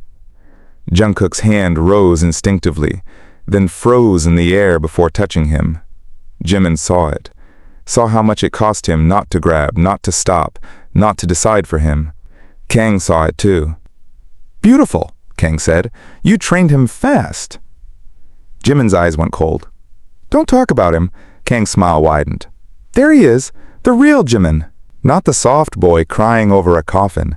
Not the idol smiling until his face hurts. The one who gets dangerous when someone he loves is cornered." Jimin's expression did not change, but Jin heard his breathing shift. Jungkook heard it too. He knew that breath. It was the breath before Jimin chose pain over fear. Jimin looked at the phone again. Taehyung was still staring at the camera, and even through the small screen, Jimin could read his eyes. Don't give it to him. Taehyung had failed him, maybe. Taehyung had spoken to Kang, maybe. Taehyung's name had sat beside that question mark in Minseo's letter like a stain. But he was still Taehyung. He was still the person who used to sit beside Jimin in hotel rooms at 3 in the morning, because silence felt less lonely with two people inside it. Kang wanted Jimin to choose between truth and people. He had misunderstood something basic. Jimin did not know how to abandon either. "I need proof they're alive in real time," Jimin said. Kang rolled his eyes. "You're watching them." "Say my name," Jimin said to the screen. Kang's face changed. "What?" Jimin stepped closer, never looking away from the phone. "If this is live, tell Taehyung to say my name." Kang's smile held, but only barely. Jungkook's eyes moved to the screen. Jin's expression sharpened. Kang lifted the phone closer to his mouth and spoke into it. "Tell him." On the screen, the guard leaned toward Taehyung. Taehyung swallowed, trembling. Then he whispered, "Jimin na." The sound broke Jimin in a place he did not show. But Jungkook noticed the delay. Less than a second, but there. Jimin noticed something else. Taeyoung's mouth moved before the audio came through. Jin noticed too. His eyes flicked toward Jimin. Kang had made one mistake. He had treated grief like stupidity. Jimin lowered the recorder slowly. "You're lying." Kang's eyes hardened. "Be careful. That's not live." The room went still. Kang's men behind him shifted, but Kang did not move. Jimin's voice stayed flat. "The audio lag is wrong. The shadow behind RM doesn't match the lighting in that room, and Taeyoung's hair is dry. It was raining when we split. He would have been wet." Jungkook looked at Jimin, stunned for half a second, then almost smiled despite everything. Kang's face became unreadable. Jin whispered, "You sick bastard." Kang turned the phone screen off. The sudden darkness confirmed everything. "Fine," Kang said. "Not live. Recent." Jimin's heart still slammed against his ribs, because recent meant danger remained, but it also meant Kang had overplayed. "Where are they?" Kang slipped the phone into his pocket. "Close enough to become live again." Jungkook stepped forward. "You don't have them anymore, do you?" Kang's eyes cut to him. Jungkook continued, voice quiet, controlled, lethal. "That's why you came here yourself. If you really had RM, Suga, J-Hope, and Taeyoung under control, you would have sent someone to collect the evidence. But you came because something went wrong." Kang's mouth tightened. Jin looked at Jungkook, then at Kang, seeing it too. Kang had two men behind him, not a team. His coat was wet, but his shoes were muddy, not polished. He had been moving fast. Improvising. The hunter was bleeding. Jimin held up the recorder. "You lost them." Kang's smile returned, but it was thinner now. "Do you want to gamble on that?" Jimin did not answer. He pressed the recorder again. Static hissed. Minseo's voice filled the locker room. Weak, but clear. If Kang finds this, it means he followed the wrong thread. Jimin. Listen carefully. The first betrayal did not start inside the company. Kang's face changed completely. He lunged. Jungkook moved faster. He did not grab Jimin. He struck Kang's wrist before Kang could reach the recorder. The phone fell from Kang's pocket and skidded across the wet tile. Jin shoved one of the men into the lockers with a crash. The second man reached for Jungkook, but Jimin moved before fear could stop him, swinging the metal lock into the man's arm. The man shouted and stumbled. Jungkook looked at Jimin for less than a second, shock and pride mixed in his eyes. Jimin snapped, "Move!" They ran. Jin grabbed the memory card and pouch. Jungkook snatched Kang's fallen phone from the floor. Kang shouted behind them, not polished now, not smooth, just furious. "You think Minseo saved you? He destroyed you. All of you." Jimin did not look back. They tore through the hallway toward the old pool exit, feet slipping over broken tile and rainwater. Kang's men followed. Jin forced open a rusted emergency door, and cold evening air hit them like a slap. They climbed out into an alley behind the swimming center, suits soaked, lungs burning. Jungkook's phone buzzed, then Jin's, then Jimin's. RM had sent one location pin and 2 words, "Basement Archive." Jimin stared at the screen. Jungkook looked over from a careful distance. "They got out." Jimin nodded once, breath shaking. Relief came fast, but not clean. Kang was still behind them. Minseo's recording had only begun, and the sentence still hung in Jimin's mind like a blade. The first betrayal did not start inside the company. The basement archive was not a company archive. It was beneath an old, independent music studio in a neighborhood where the walls still carried posters from artists who had disappeared before streaming made people immortal for 3 seconds at a time. RM chose it because nobody official would think to look there, and because years ago, before BTS had become too visible to move freely, Suga had recorded demos in that building under a fake name. Jin parked 2 blocks away and made them switch cars with a friend who owed him too many favors to ask questions. Jungkook sat in the back with Kang's phone in his hand, trying to break through the lock while refusing to look at Jimin every 5 seconds. Jimin sat beside him, the recorder in his lap, the letter folded inside his jacket near his heart. Neither of them spoke. The silence was different from before. It was no longer only betrayal. It was strategy. It was two people bleeding in the same room but facing the same door because something worse was outside. Jin drove with one hand and called RM with the other. "We're alive. We have the recorder. Kang is loose." RM's voice came through rough and tight. "We know. Get here fast." Taehyung is not okay. Jimin's head lifted. "What happened?" RM paused, and that pause made every muscle in the car tighten. He remembered something. Jin looked at Jimin in the mirror.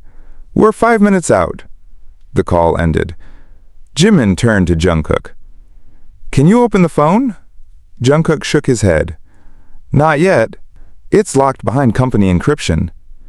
So Kang was using a secured phone for fake hostage videos. "Yes." Jungkook's fingers paused. "And if we open it, we might find where the real feed came from." Jimin nodded. Then he looked out the window. "Minseo said the first betrayal didn't start inside the company." Jungkook's voice lowered. "I heard." "What does that mean?" Jungkook hesitated, but not because he wanted to hide, because he was searching through memory like a man walking through glass. "Minseo told me the first story Kang bought came from before debut. Before there were staff files. Before company schedules. He thought someone from your old life gave the first photo away." Jimin's throat tightened. "Taehyung wasn't in my old life." "No. Then why was his initial in the letter?" Jungkook looked at the recorder. "Maybe not for seller. Maybe for witness." That thought followed them down into the basement archive. The studio owner let them in through a back stairwell, nodded once at Suga, and disappeared without a word. The archive smelled of cardboard, old cables, and coffee, burned too many times. RM stood near a long table covered in laptops and the external drive from the records room. Suga sat in front of one laptop, jaw bruised, eyes sharp. J-Hope leaned against the wall, arms crossed, his usual light completely gone. Taehyung sat on an old couch with a blanket around his shoulders, hands shaking around a paper cup he was not drinking from. When Jimin entered, Taehyung stood too fast and almost dropped the cup. "Jimin!" Jimin stopped. The question mark beside KTH burned in his mind. The recording burned worse. Taehyung crying, Kang saying he was useful. "Are you hurt?" Jimin asked. Taehyung's face twisted because the question was kinder than he deserved. "No, not really." "Good." Jimin walked to the table and placed the recorder down. Taehyung flinched like it was a weapon. Jungkook placed Kang's phone beside it. RM looked at both. "You got his phone?" Jungkook nodded. "Locked." Suga reached for it. "Give me 10 minutes and a legal nightmare." Jin looked at Taehyung. "What did you remember?" Taehyung sat down slowly, unable to meet Jimin's eyes. "It started before the company. I didn't sell anything. I swear to you, Jimin, I didn't sell Minseo's story, but I think I carried it to the person who did." Jimin said nothing. Taehyung's voice trembled. "Years ago, during trainee days, I overheard you crying in the stairwell. You were on the phone with Minseo. You kept saying you were sorry about the old incident, that he shouldn't have taken the blame. I didn't know what it meant. I was young and scared and lonely. And later someone asked me why you looked so upset. I told them you missed your friend from Busan. I told them the name." Jungkook's eyes narrowed. "Who asked?" Taehyung closed his eyes. "A trainee." RM's face darkened. "Which trainee?" Taehyung opened his mouth, but the name seemed stuck. J-Hope pushed off the wall, voice tight. "T-A-E." Taehyung looked at Jimin, tears rising again. "He was kind to me. He made me feel less invisible. I didn't know he was collecting things." Suga stopped typing. He already knew. "Han Seojun." Taehyung nodded. The room went cold. Jimin's face went blank with recognition. Han Seojun was not a name the public remembered, but the members remembered. He had been a trainee around them for a short time, talented enough to make people nervous, bitter enough to make people careful. He left before debut, officially for health reasons, unofficially because he had been caught recording private conversations in the dorm. The company buried it because everyone was young, and because scandal before debut can kill futures before they begin. Jimin sat down slowly. "Seojin knew Minseo's name because of you." Taehyung nodded, crying silently now. "I'm sorry." RM leaned on the table, eyes closed for a second. Kang didn't start the leak. He bought Seojin's material. Soga turned the laptop around. On the screen was an old file name recovered from the drive, HSJ archive purchase. Under it were dates, payments, and an internal note from Kang, viable long-term leverage, especially PJM and JJK relational dependency. Jin read it and looked disgusted. He bought pain like inventory. Jimin's voice was barely above a whisper. What old incident did Minseo take the blame for? Nobody answered, because only Jimin could. Jungkook looked down. He knew pieces, not all. RM waited. Suga waited. J-Hope's anger softened into dread. Taeyang looked like he might collapse under the weight of the name he had carried into the wrong hands years ago. Jimin took the folded letter from his jacket and placed it on the table. When I was 15, I almost quit dance. His voice was steady, but his hands were not. There was a local competition. I was angry, exhausted, stupid. Someone had been mocking Minseo because he was always with me, saying he was only my shadow. I got into a fight with that person backstage. I shoved him. He fell into a mirror. He needed stitches.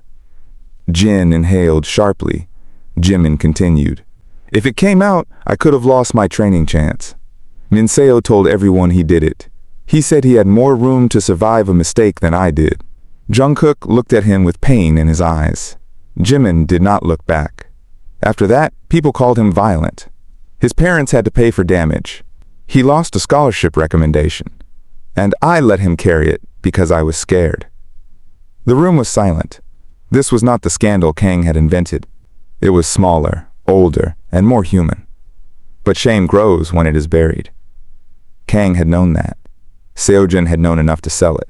Minseo had carried the cost until his life became leverage in someone else's game. J-Hope's voice broke softly. Jimin, you were a kid. Jimin shook his head. So was he. That ended the comfort before it could begin. Jungkook leaned forward, voice careful. Minseo didn't hate you for it. Jimin looked at him then. Don't. He didn't, Jungkook said, not stopping this time because truth was part of the rules now. At the cafe, he said, the worst thing you ever did was believe his sacrifice meant you had to suffer forever. He didn't want revenge. He wanted Kang stopped. Jimin's eyes filled, but he held the tears back. Suga suddenly lifted a hand. Kang's phone opened. Everyone turned. On the screen were folders, messages, and video files. Suga clicked the most recent. It was the hostage clip Kang had shown Jimin. Metadata appeared beside it. Created 48 minutes ago. Location tag scrubbed, but not fully. RM leaned in. That's not the company. Suga zoomed in on a reflected window behind Taeyang in the video. It showed a sign outside, reversed. J-Hope read it first. Riverhan Storage. Jungkook's face hardened. That's near where Minseo's fake meeting location was. Jimin stood. Then we go. RM immediately said, no. We verify first. Jimin turned on him. You said no emotional decisions. This isn't emotion. Kang used that place for Minseo, then for Taeyang. That means something is there. RM held his stare. And that means it is likely a trap. Jimin nodded. Then this time we set our own. Jungkook stood beside him, still not touching, still not leading. We leak a false move. Suga's eyes narrowed. To who? Jungkook looked at Kang's phone. To Kang, from his own device. Jin slowly nodded. Make him think we found the wrong thing. Taeyang stood, voice shaking but determined. Use me. Jimin looked at him. No. Taeyang flinched. Jimin's voice softened only a little. Not as bait. Taeyang swallowed. Then, as proof I'm done being useful to him. That sentence sat between them. Jimin did not forgive him. Not yet. But he saw him. And sometimes being seen is the first crack in punishment. RM exhaled. We send Kang a message from his phone. We make him think the recorder broke during the escape. We make him believe the only remaining evidence is on the memory card, and we are taking it to Minseo's mother. Suga nodded. He will move to intercept, Jungkook added. But we take the real recorder to Riverhan Storage. Jin looked at Jimin. And who goes? Jimin picked up the recorder. Me. Jungkook's body went tense, but he said nothing. Jimin looked at him. Say it. Jungkook's voice was rough. I want to tell you not to. But? But it's your truth. Jimin held his gaze. For the first time since the funeral, the distance between them did not feel like a wall. It felt like a wound trying to decide whether it could close. Then Suga's laptop pinged. A new message appeared on Kang's unlocked phone from an unknown number. Only one line. Finish it tonight or the 2013 footage goes public. RM went still. Jin whispered, Seojin? Jimin stared at the message. Kang was not the top of the chain. The hunter had a handler. The message changed the shape of the enemy. Kang Director had felt like the center of the web because he had the files, the access, the company power, and the smile of a man who believed consequences were for other people. But the unknown number on his phone made him smaller in a more frightening way. Not innocent, never innocent, but not alone. RM copied the message, the metadata, the sender trace, and everything Suga could pull before the number vanished from the network. Burner, Suga said, but not clean. Whoever sent it got arrogant. Jungkook stood behind him, eyes fixed on the screen. Can you trace it? Suga's fingers moved fast. Not to a person, maybe to a district. Jin crossed his arms. If it's Seojin, why come back now? Taeyoung answered quietly from the couch. Because Minseo found him. Everyone turned. Taeyoung looked at the recorder like it might start speaking again. In the recording, Kang said I was useful. That wasn't the first time he said that to me. Months ago, at an event, he asked about Seojin casually. He said someone from the old trainee days was making noise. I didn't think anything of it because Kang made everything sound like paperwork. Jimin's expression hardened. And you didn't tell us. Taehyung nodded, taking it. I didn't. J-Hope looked at him with pain. T.A.E. How many times did Kang come to you? Taehyung's answer was barely audible. More than I wanted to admit. The room tightened. Taehyung lifted his head, desperate now, not to escape blame but to stop hiding. He didn't ask obvious questions. He would say things like, Jimin seems tired. Is he sleeping? Or Jungkook looks tense, are they fighting? Or RM is meeting legal, is it about the old contracts? It felt normal. Like concern. Like management. But looking back, he was mapping us through small answers. RM's jaw flexed. Microleaks. Suga nodded grimly. Not one betrayal. 1,000 tiny permissions. Jimin looked at Taeyoung, and the anger inside him became heavier, less sharp. That was worse. Sharp anger can cut and finish. Heavy anger stays. Why you? Taeyoung's eyes reddened. Because I wanted to believe people meant well when they sounded gentle. No one had a clean response to that because each of them had survived by believing someone meant well at the wrong time. Jungkook looked at Jimin. That's how Kang got to Minseo too. Jimin's face changed. What? Jungkook lowered his voice. Minseo said someone reached out pretending to help him protect you. They asked for his proof. They asked for old photos. They asked what he knew about Seojin. He thought they were building a case. Jin's eyes narrowed. Kang? Jungkook shook his head. Maybe Seojin using someone else. RM looked at the message again. Finish it tonight. That sounds like Kang is under pressure to end the evidence trail. Suga pulled up the recovered audio list from the memory card. Then we stopped chasing Kang's story and listened to Minseo's. He inserted the memory card into a secured reader. Files appeared, some corrupted, some intact, audio logs, photos, scanned documents. One folder named for Jimin, but locked. Another named 7. Another named If I Don't Come Back. Jimin's hand hovered near the table, but he did not touch the mouse. Open the last one, Suga clicked. A video file loaded. The first image was Minseo sitting in his small apartment, face tired, hair messy, eyes swollen like he had not slept. He looked directly into the camera. Jimin stopped breathing. Jungkook stepped back, giving him room for grief. Minseo's voice came through the laptop speakers, quiet and human. Jimin, if you're seeing this, I'm sorry. I know you hate when people apologize before telling the truth, but I'm scared and I don't have time to sound brave. Jimin gripped the edge of the table. Minseo continued, I found Seojin because he contacted me first. He said he had old footage from 2013. He said he knew you never meant to hurt anyone, but the public wouldn't care. He wanted money at first. Then he wanted access. Then he wanted something worse. Minseo swallowed in the video. He wanted Jungkook. Jungkook went completely still. Jimin turned toward him, then back to the screen. Minseo's voice shook. Seojin was obsessed with proving Jungkook was dangerous to you. He said Jungkook was the reason he could never reach you. He said Jungkook had taken the place everyone else used to have. I thought he was just bitter. Then he showed me photos Kang had collected. Photos of Jungkook outside your room, Jungkook meeting me, Jungkook watching your phone. He wanted me to help frame him. Jungkook closed his eyes. Jin whispered, My God. Minseo leaned closer to the camera. I refused. Then the threats started. Kang's people followed me. Seojin kept calling. He said if I didn't cooperate, he would release the footage and say Jimin paid me to stay quiet. I tried to reach Jimin, but messages disappeared, calls rerouted. So I went to Jungkook because I thought if anyone could physically stand between Jimin and a disaster, it would be him. Jimin's face cracked. Jungkook turned away, hand pressed against his mouth. Minseo continued. Jungkook messed up. He tried to control too much.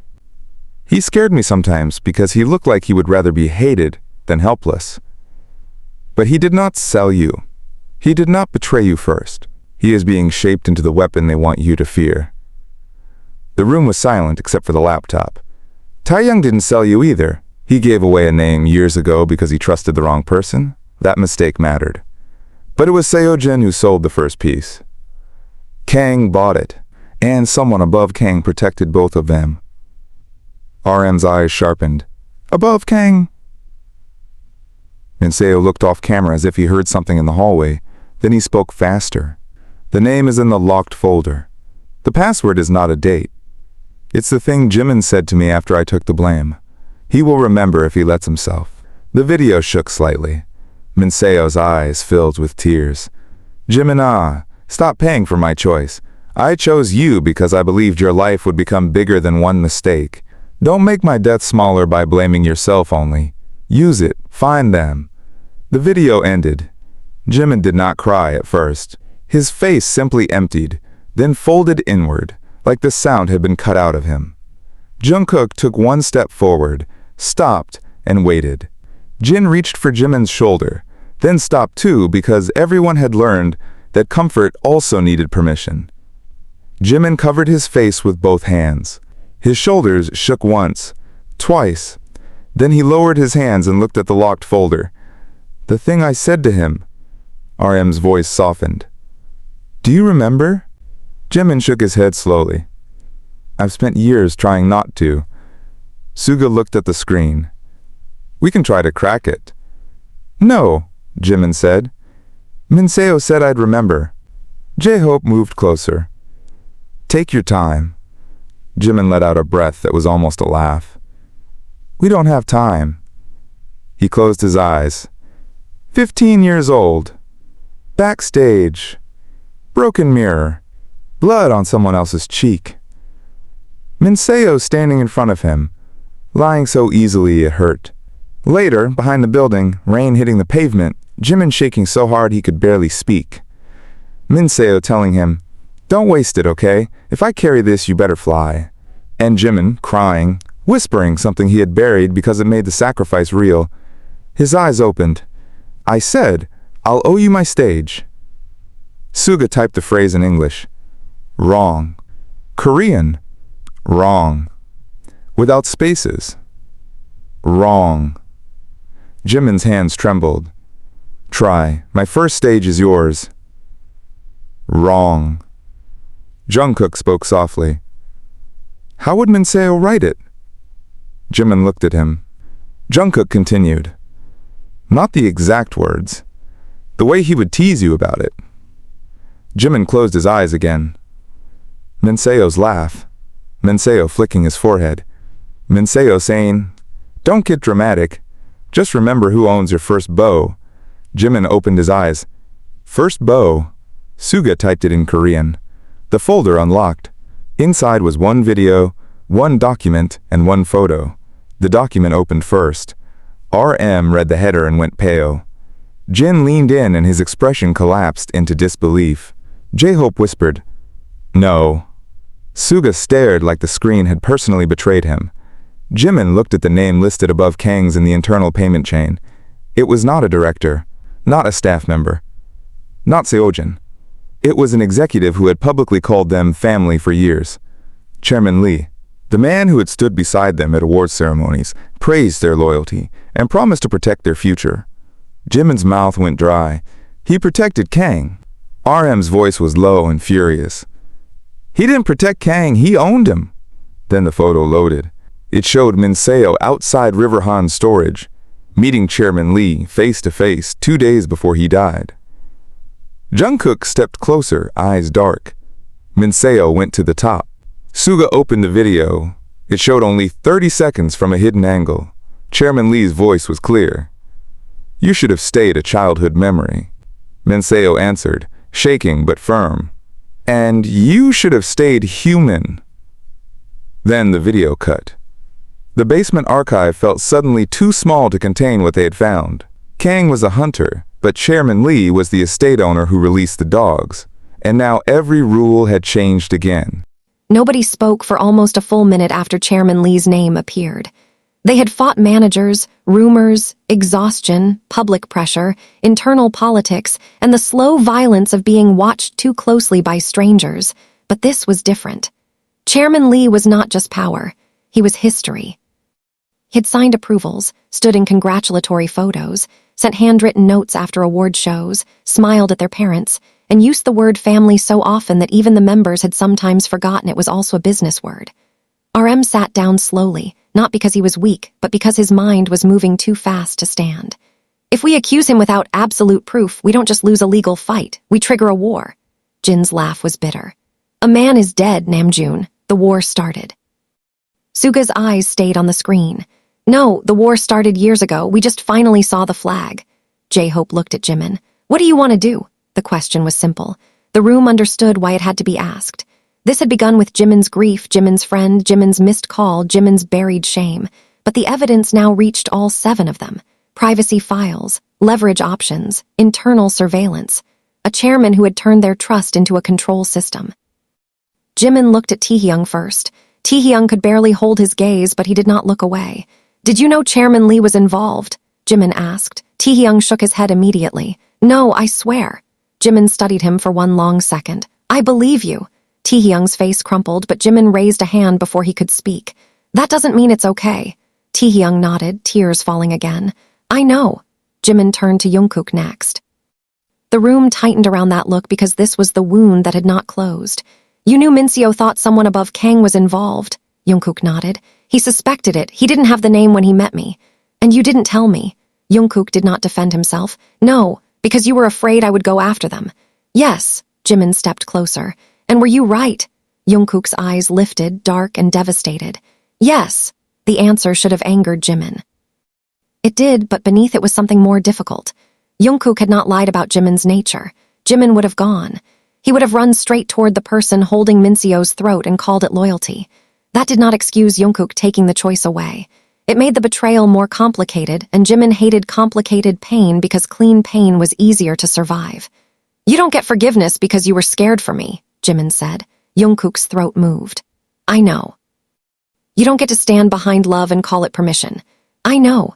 But from now until this is done, I need you clear." Jungkook straightened slightly. "I am." Jimin held his gaze. "Not protective, clear." Jungkook nodded. "Clear." RM watched them, and for the first time that day, he saw a different structure forming. Not the old one where Jungkook silently guarded Jimin and Jimin pretended not to need anyone. Not the broken one from the funeral where every touch looked like control. Something harsher, honest or nothing. Suga broke the silence. "We have 2 enemies with different weaknesses. Kang protects himself. Chairman Lee protects the empire. Seojin protects his obsession." Jin looked at him. "And we're supposed to take down all 3. Suga's mouth tightened. Not take down, expose in sequence. RM nodded slowly, leader mode returning, but changed now by betrayal. If we release everything at once, they bury it as chaos. If we go straight at Chairman Lee, he sacrifices Kang. If we go at Kang only, Chairman Lee survives and rebuilds. J-Hope leaned over the table. So we need Seojun. Taehyung looked up sharply. He won't come out. He might, Jungkook said. Everyone turned to him. Jungkook pointed at the message on Kang's phone. He wants the 2013 footage public, but not just for scandal. He wants Jimin to see it. He wants to be recognized as the person who held the truth all this time.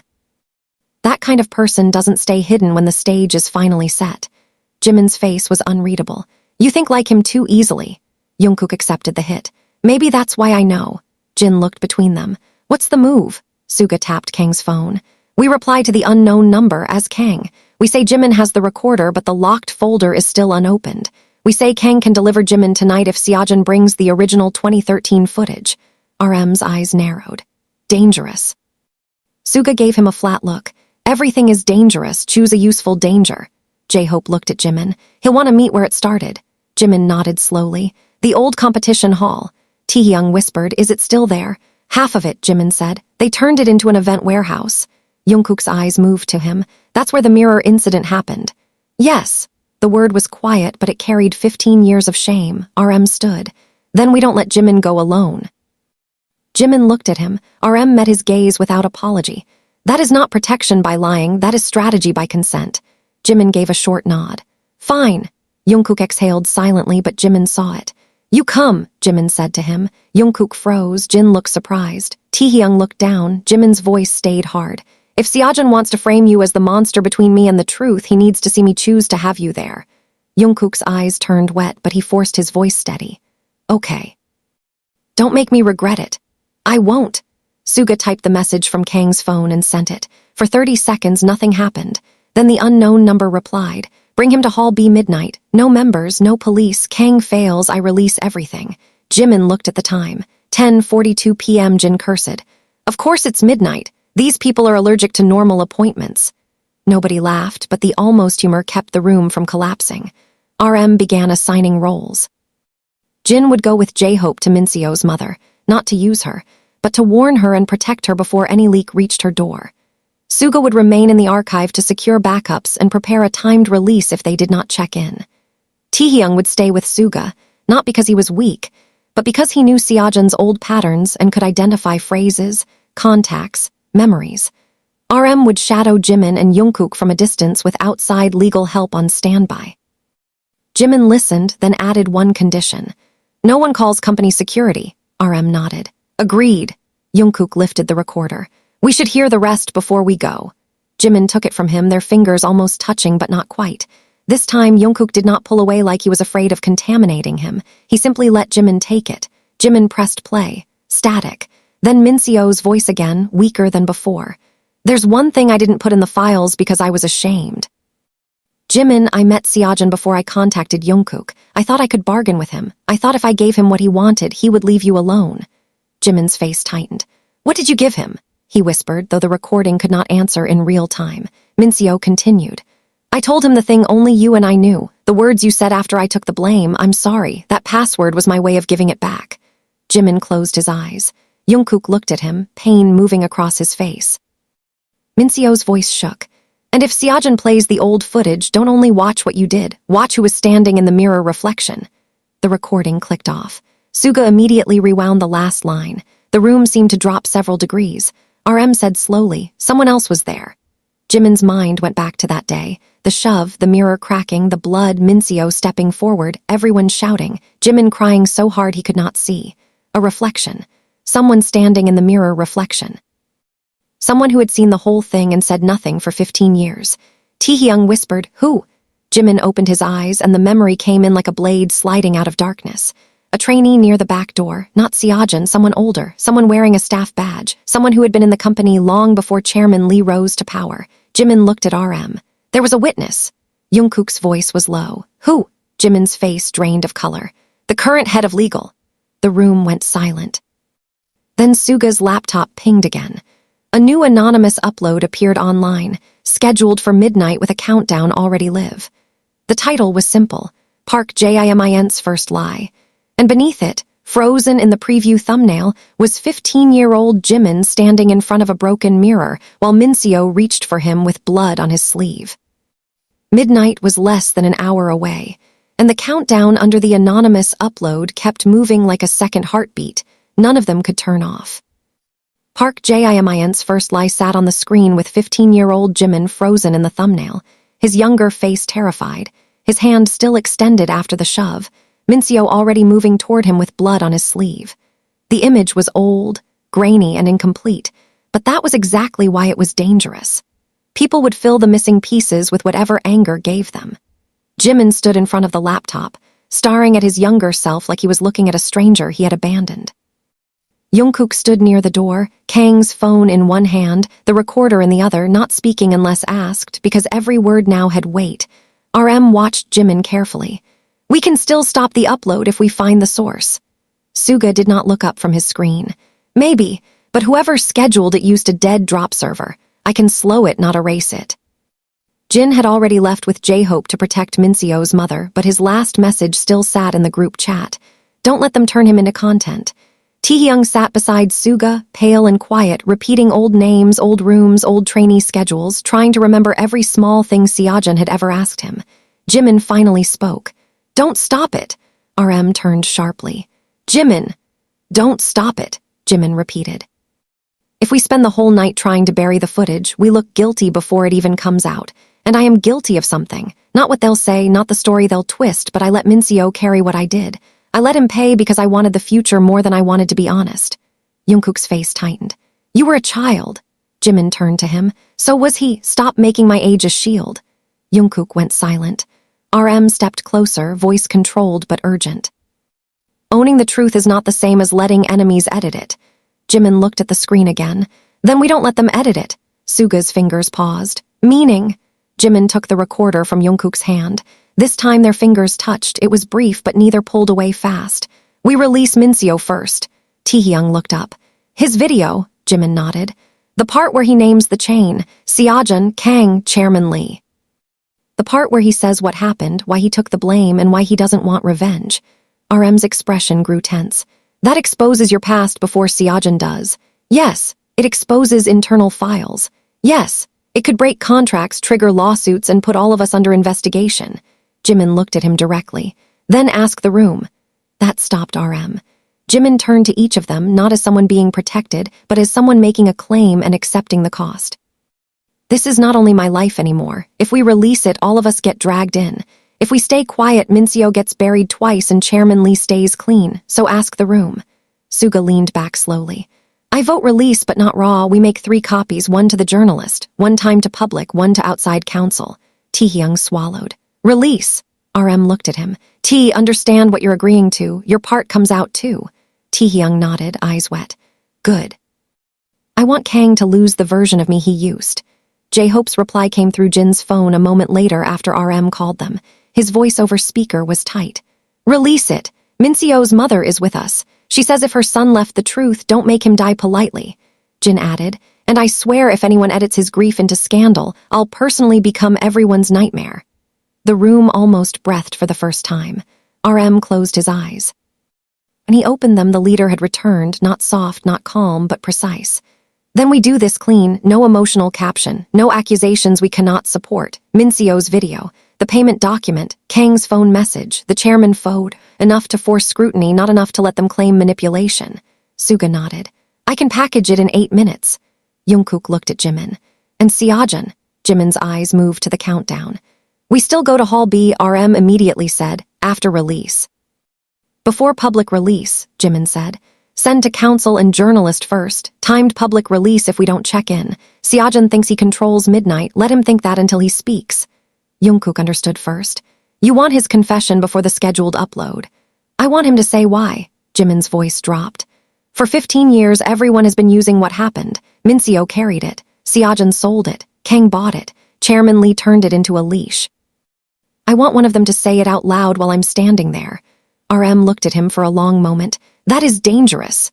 Jimin nodded. "I know. It may not give you peace. I'm not going for peace." The honesty in that sentence landed hard. Jungkook stepped closer, stopping at Jimin's side but not blocking him. Then what are you going for? Jimin looked at the younger version of himself on the screen. Claim.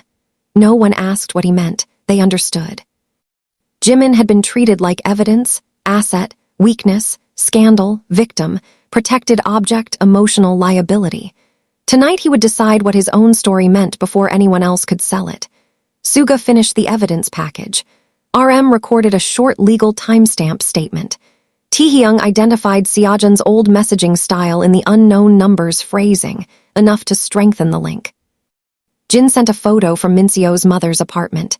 Minseo's mother holding the same childhood picture that appeared in the files, proof the image had been stolen from her home years before. Every piece connected. Every piece hurt. At 11:31 p.m., RM sent the evidence to outside counsel. At 11:34, Suga sent the encrypted package to his journalist contact with one instruction: hold unless we fail to call. At 11:36, they prepared a public timed release set for 12:05, 5 minutes after Seojun's scheduled upload. If Seojun released first, theirs would answer. If Seojun panicked and cancelled, theirs would still go live unless stopped. Jimin put Minseo's letter inside his jacket again.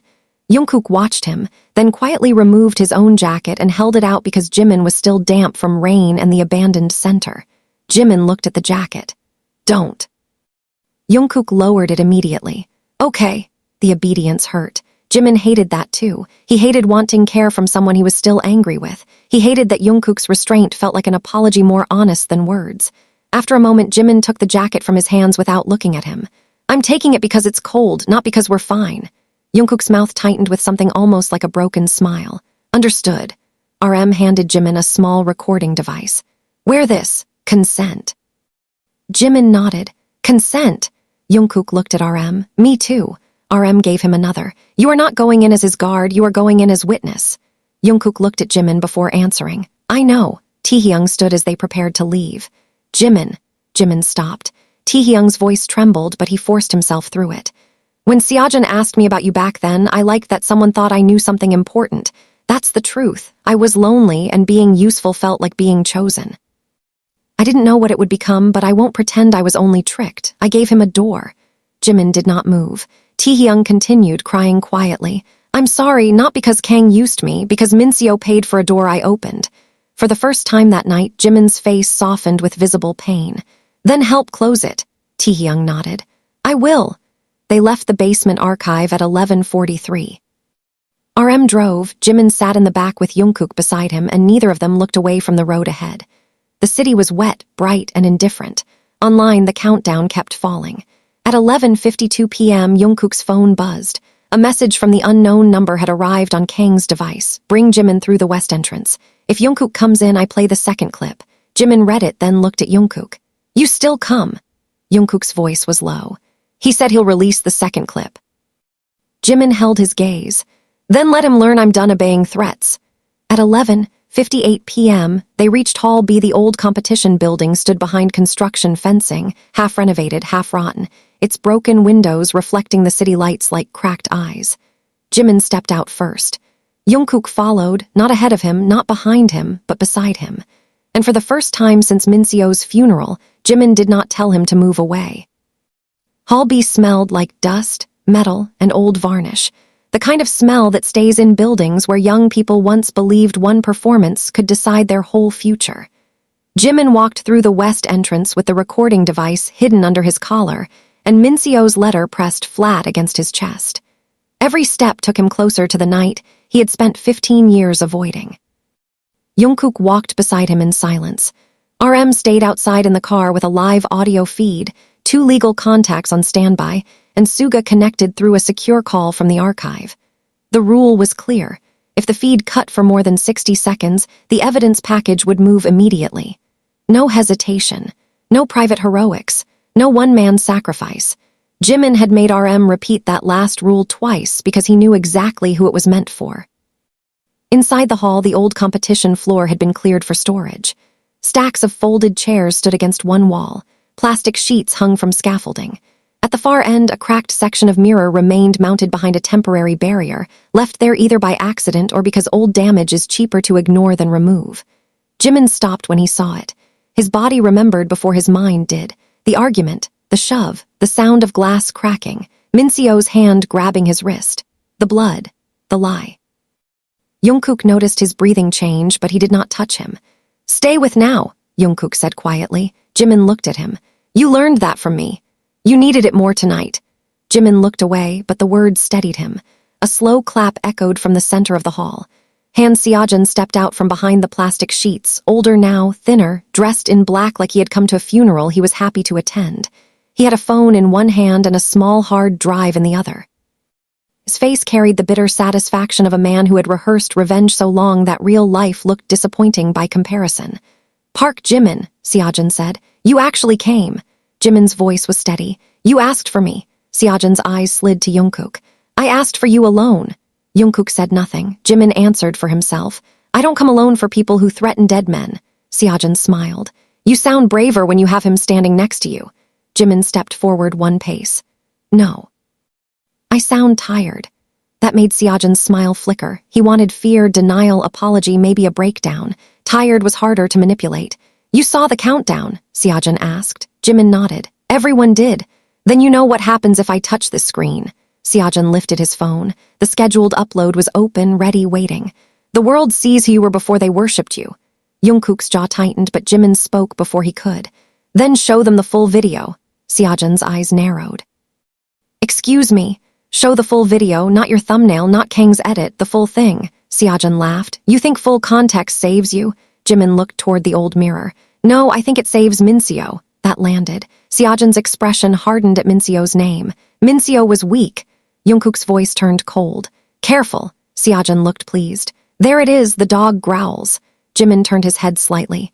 "Jungkook." Jungkook inhaled once and went silent. Seojin laughed again.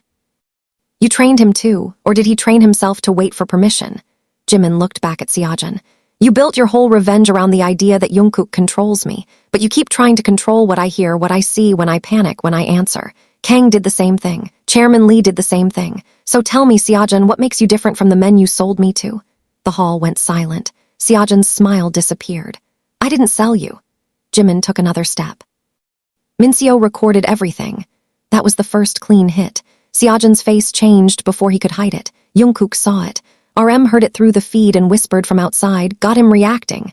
Seojin recovered fast. "Minseo recorded what he wanted you to believe. He recorded Kang. Kang is a coward. He recorded Chairman Lee." Seojin's mouth tightened. "Chairman Lee is a buyer. Buyers don't exist without product." Jimin's eyes sharpened. "And you were proud to be the product." Seojin's face twisted. "I was supposed to debut." The sentence came out like a wound finally splitting.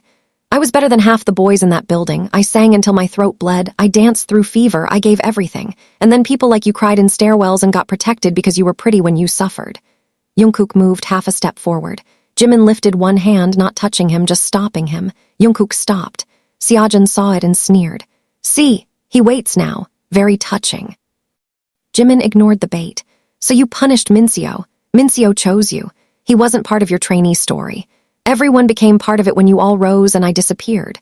Seojin shouted, and the hall echoed with years of rot.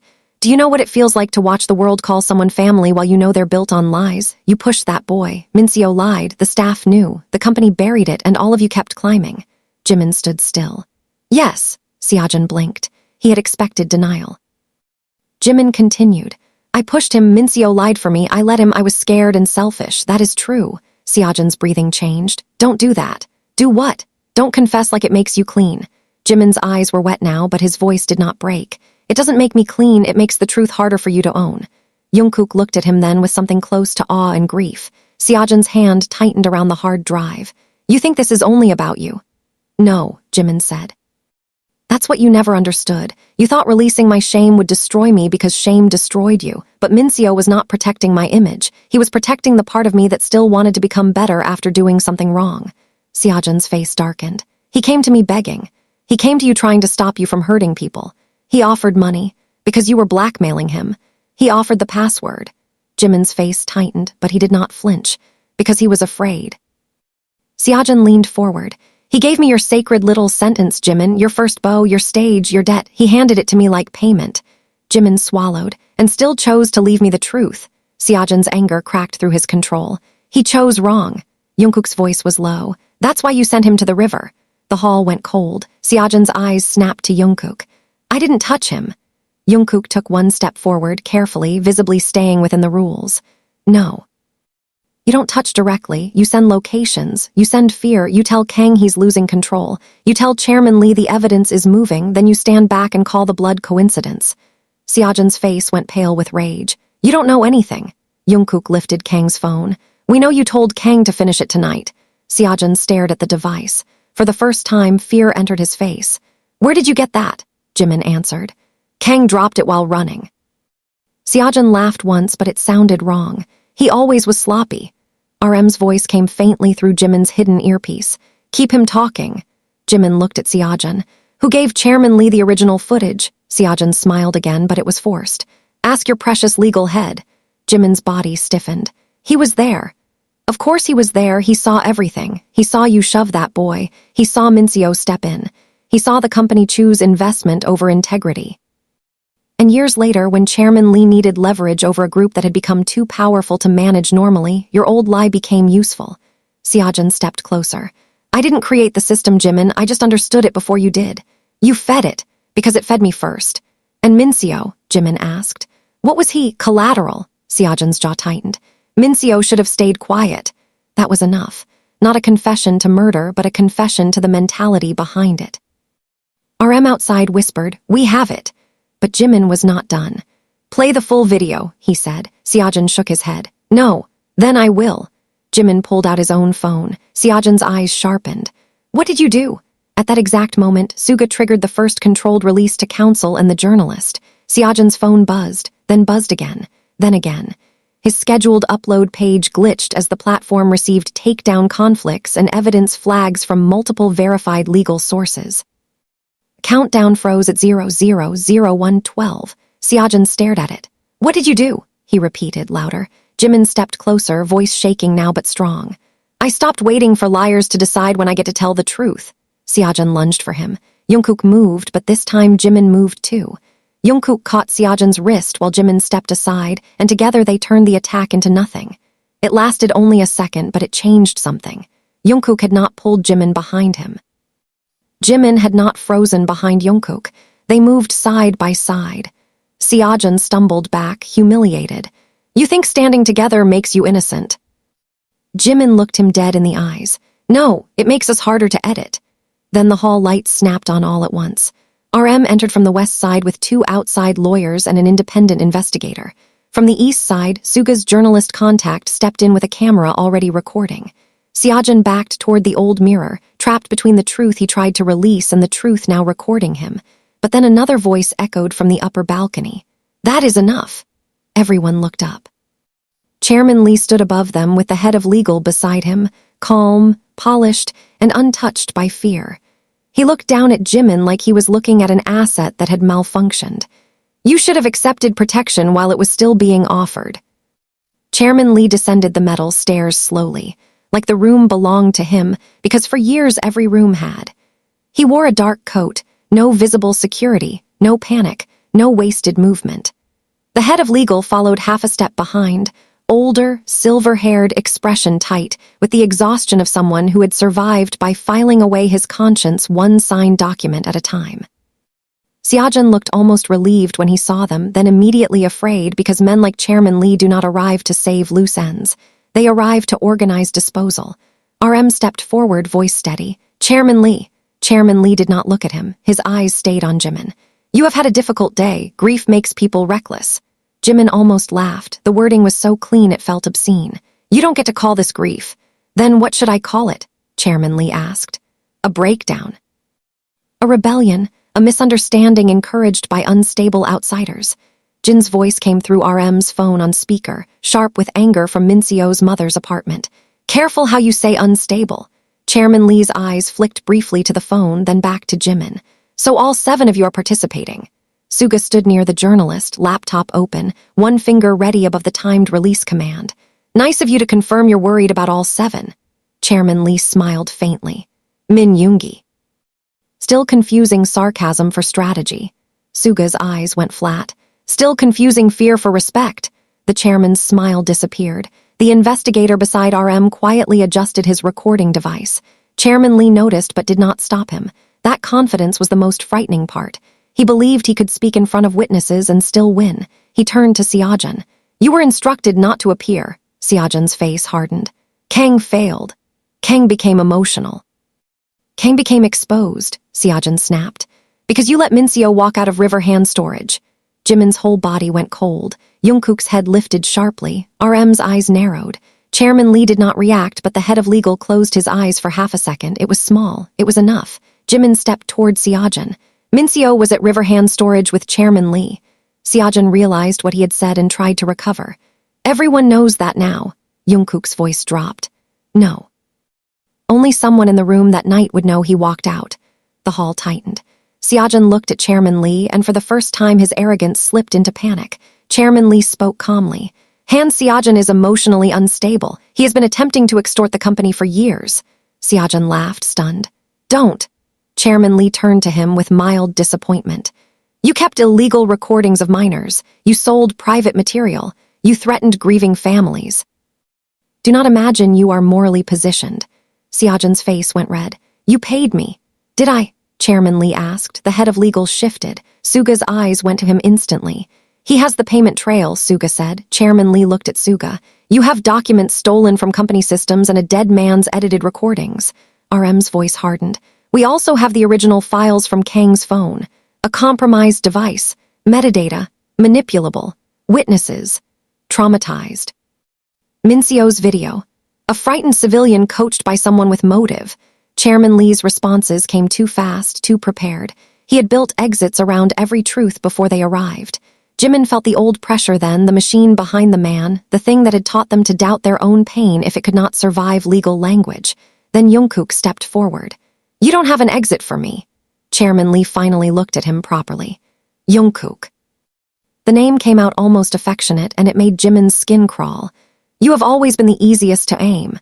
Jungkook's face stayed calm. "Because I protect too hard." "Because you love like damage," Chairman Lee said. The sentence struck the hall with surgical cruelty. Jimin turned toward Jungkook, but Jungkook did not flinch. Chairman Lee continued. "You see danger everywhere, then create it by trying to control it. Kang did not have to invent that. He only had to document it. Gave us years of material." Jungkook's hand tightened around Kang's phone. "Then use it." Chairman Lee tilted his head. "Excuse me." Jungkook stepped closer, his voice steady.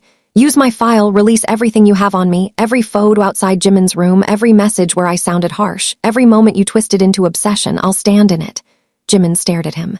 "Jungkook." Jungkook did not look away from Chairman Lee. "But release the full files, not edits, not captions, full dates. Full context, full audio, full chain, show everyone what you collected and why." Chairman Lee's expression cooled. "You think sacrifice makes you noble?" "No," Jungkook said. "I think your leverage only works if I'm afraid of being hated." Jimin's chest tightened. Minseo's words returned. He would rather be hated than helpless. But this was different. Jungkook was not choosing in secret.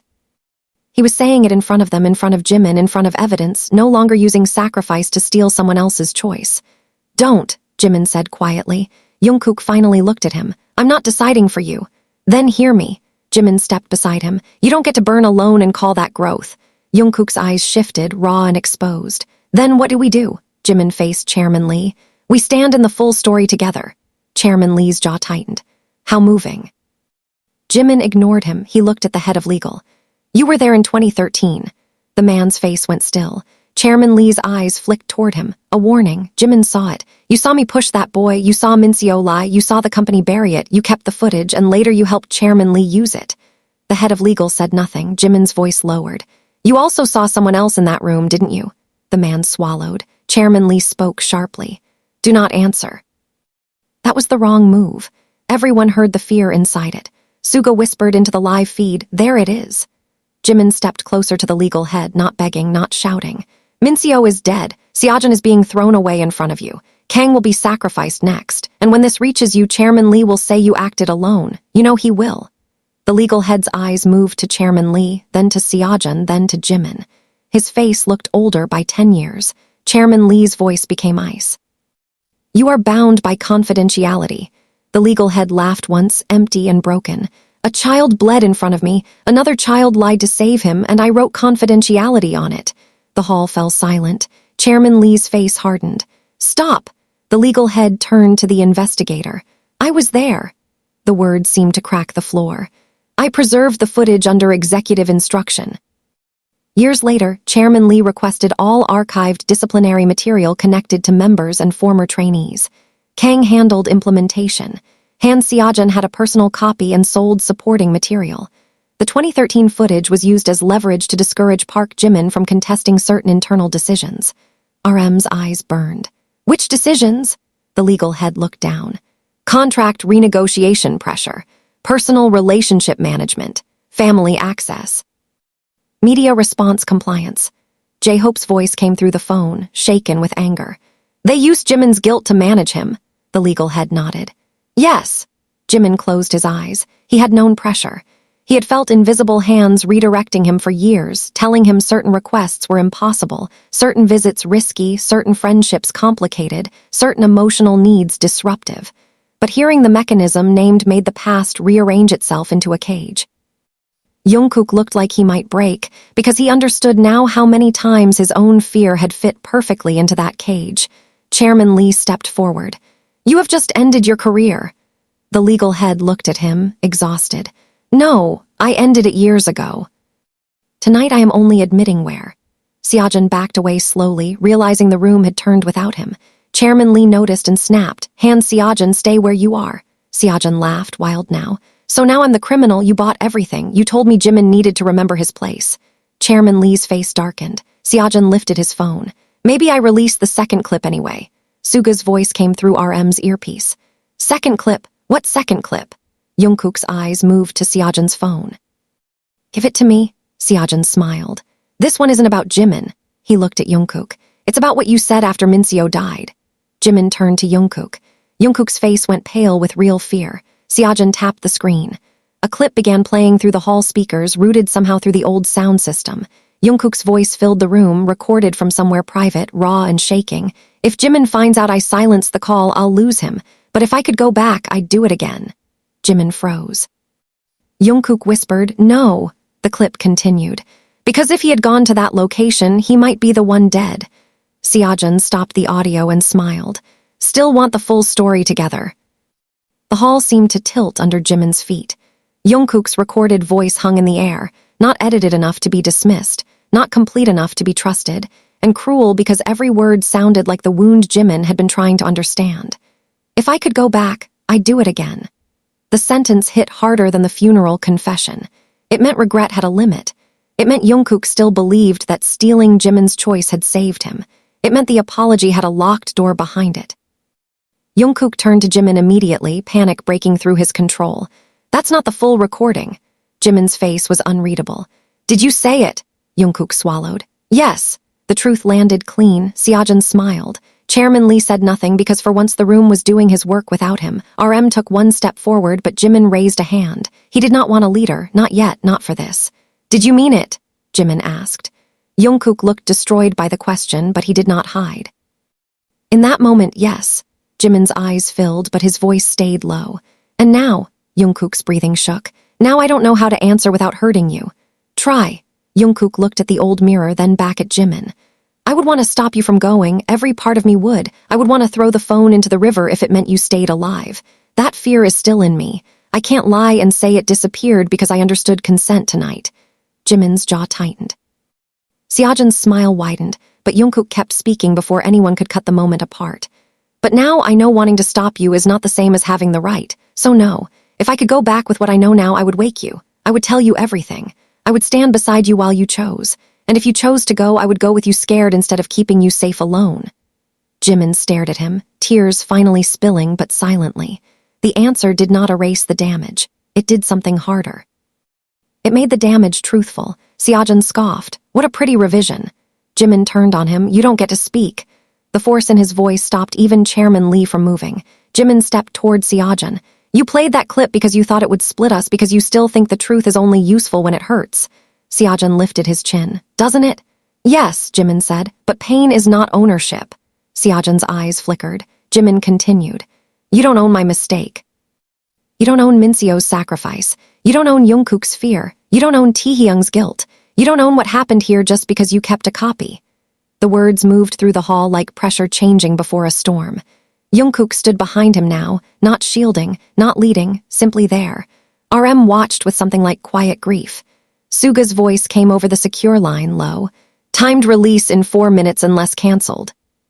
Chairman Lee heard enough through RM's earpiece or saw enough in their faces to understand time was closing. You are making an irreversible mistake, he said. Jimin turned to him. No, I made one at 15, then everyone around me built a business on it. Chairman Lee's face hardened. You have no idea what the public will do with confession. They do not reward honesty. They consume it. They will take your guilt, his death, Jungkook's call, Taehyung's mistake, and they will turn all of it into entertainment. Maybe, Jimin said, but you already did. That sentence hit the chairman harder than any accusation. The investigator kept recording. The journalist stayed silent, camera fixed. The head of legal stood with his hands at his sides like a man waiting for judgment he had postponed too long. Seojun suddenly moved toward the side exit. Jungkook saw it first but did not chase without looking at Jimin. Jimin gave one short nod. Jungkook moved. Not as a weapon, not as a guard dog, but as part of the plan. Seojun ran behind the chair stacks, but Jin appeared at the side entrance before he could escape, breathless from having arrived with J-Hope after securing Minseo's mother. Going somewhere? Jin asked coldly. Seojun stumbled back. J-Hope entered behind Jin, and the look on his face was not bright, not soft, not forgiving. You made his mother watch comments call her son a liar, J-Hope said. I hope every room you enter after tonight feels too small. Seojun backed toward the mirror, trapped again. Jungkook stopped several feet away, hands visible, not touching him. Put the phone down. Seojun looked around, panic rising. Chairman Lee said nothing to help him. That broke whatever loyalty remained. Seojun laughed, shaking. You see, this is what they do. They use you, then they call you unstable. They paid me. They called me when they needed old dirt. They told me Jimin was becoming difficult. They told me Jungkook was a liability. They told me if I helped them frame the right story, I could finally get what I was owed. RM stepped closer. Who told you? Seojun looked at Chairman Lee with pure hatred. Him, Kang, and legal. The head of legal flinched. Chairman Lee's expression remained controlled, but his eyes were cold enough to freeze the room. A desperate man's accusation. Seojun shouted. You promised me reinstatement as a producer. You promised credits. You promised access. Suga's voice came through the line. Got that. RM said, Seojun, hand over the original footage. Seojun clutched the hard drive. No, Jimin stepped forward. Then keep it, we have enough. That was the one thing Seojun could not bear, not being feared, not being needed, not being the final gatekeeper of Jimin's shame. His face twisted. You don't walk away from me. Jimin's voice softened, and somehow that made it harsher. I already did, years ago. You built your life around a room I tried to forget. Seojun lunged, not at Jimin this time, but at the old mirror, raising the hard drive like he meant to smash it against the cracked glass. Jungkook moved, but J-Hope was closer. He caught Seojun's arm, Jin grabbed the hard drive, and RM stepped between them before it became violence. The hard drive fell into Jin's hand. Seojun collapsed to his knees, not injured, just empty. The countdown reached 1 minute. Suga's voice came through. Decision. Public release or hold. Everyone looked at Jimin. This was the claim. Not revenge, not survival, not image management. Choice. Jimin looked at Chairman Lee, then at Seojun, then at Jungkook, then at the old mirror where his younger self had once become a secret. Release Minseo's video first, he said. Then my statement. Full footage after the legal archive is secured. No edits, no thumbnails, no countdown games. Suga answered, understood. Chairman Lee's phone began ringing. Then the head of legals, then RM's, then Jungkook. The machine outside the hall had felt the first crack. Online, Minseo's face appeared before Seojun's scandal could land, not as a rumor, not as a headline, but as a man speaking for himself. Jimin did not watch the upload. He looked at Jungkook instead. I don't forgive you tonight. Jungkook's eyes lowered. I know, but I believe you now. Jungkook's face broke in silence. Jimin looked away before his own face could break with it. Chairman Lee stepped backward toward the stairs, his calm finally thinning. You think this ends with one release? RM stood in his path. No, it starts there. Outside, sirens became audible, not company security this time, not Kang's men, but real sirens called by outside counsel and the investigator once the legal head's confession was captured. Chairman Lee looked at Jimin one last time. You have no idea what you just claimed. Jimin touched Minseo's letter inside his jacket. Yes. I do. His voice shook, but it did not bend. My life. The sirens reached Hall B before anyone inside understood what kind of ending they were standing in. Not the clean ending people imagine when the truth finally appears. Not the kind where the guilty fall to their knees and the innocent breathe again, but the ugly kind where every face in the room still looked damaged. Every confession came too late, and the person who deserved to hear it most was already in the ground. Chairman Lee did not run. That was what made him frightening even now. He stood near the stairs with his coat smooth, his expression controlled, and his eyes fixed on Jimin as if he could still pull one final string and make the room rearrange around him. The head of legal had stopped speaking, but the words he had already given were enough to change the atmosphere. RM had them recorded. The investigator had them recorded. The journalist had them recorded. Suga had remote backups moving through servers Chairman Lee did not control. Jin held Seojin's hard drive like it was a piece of contaminated evidence, and J-Hope stood close enough to stop Seojin if he moved again. Jungkook stayed beside Jimin, his hands visible, his body tense, his face pale from the second clip still echoing in everyone's head. If I could go back, I'd do it again. The words had not disappeared just because he explained them. They stayed between him and Jimin like broken glass swept into a corner, still able to cut if anyone stepped wrong. Jimin did not look at him yet. He was watching Chairman Lee, and for the first time all night, the old fear that usually followed power did not come. There was fear, yes, but it no longer had authority. Chairman Lee looked toward the investigator and said, "You are trespassing in private property." The investigator answered calmly, "I was invited by parties presenting evidence of coercion, unlawful surveillance, and possible obstruction tied to a death investigation." Chairman Lee smiled faintly. "Possible, that word will cost you." RM stepped forward. "You don't scare us with vocabulary anymore." Chairman Lee finally looked at RM. "Namjoon, you of all people should understand consequences. This group exists because some truths were managed carefully. Careers do not survive full transparency." RM's face did not move. "Then maybe we should have been allowed to choose what survival cost." That answer made Chairman Lee's expression harden. He was used to RM negotiating, translating chaos into diplomacy, turning rage into strategy. He was not used to RM refusing the premise. Outside, car doors slammed. Voices shouted. The outside lawyers moved first, meeting the police near the entrance before company security could intercept them. For one dangerous moment, Chairman Lee seemed to calculate whether he could still walk out under his own version of the story. Then his phone rang again. He checked the screen and the smallest change crossed his face. Not fear, irritation. The public release had begun moving. Not Jimin's scandal, not Seojin's countdown. Minseo's face had gone out first, exactly as Jimin ordered, with no dramatic music, no thumbnail weapon, no edited title, only a time-stamped video statement and a legal note that the material related to suspected coercion and surveillance. The world had not received a rumor. It had received a dead man speaking clearly. Chairman Lee looked at Jimin and said, "You have made him public property." Jimin flinched because the accusation hit a place he had been trying to protect. Jungkook shifted, anger rising, but Jimin spoke before him. "No, you made him leverage, I made him heard." Chairman Lee's eyes narrowed. "You think there is a difference online?" Jimin's voice shook. "There has to be." That was not certainty. That was a choice. Jin looked at Jimin with quiet pain because he understood the risk. J-Hope's eyes were wet. RM's jaw tightened. Suga's voice came through the earpiece, low and focused. "Public response is exploding, but the first wave is listening. Minseo's mother's statement is attached. People are waiting for Jimin's statement." Jimin closed his eyes for half a second. His statement. The confession he had written in the car between Hall B and the past, not polished by company language, not stripped of shame, not crafted to make him look innocent.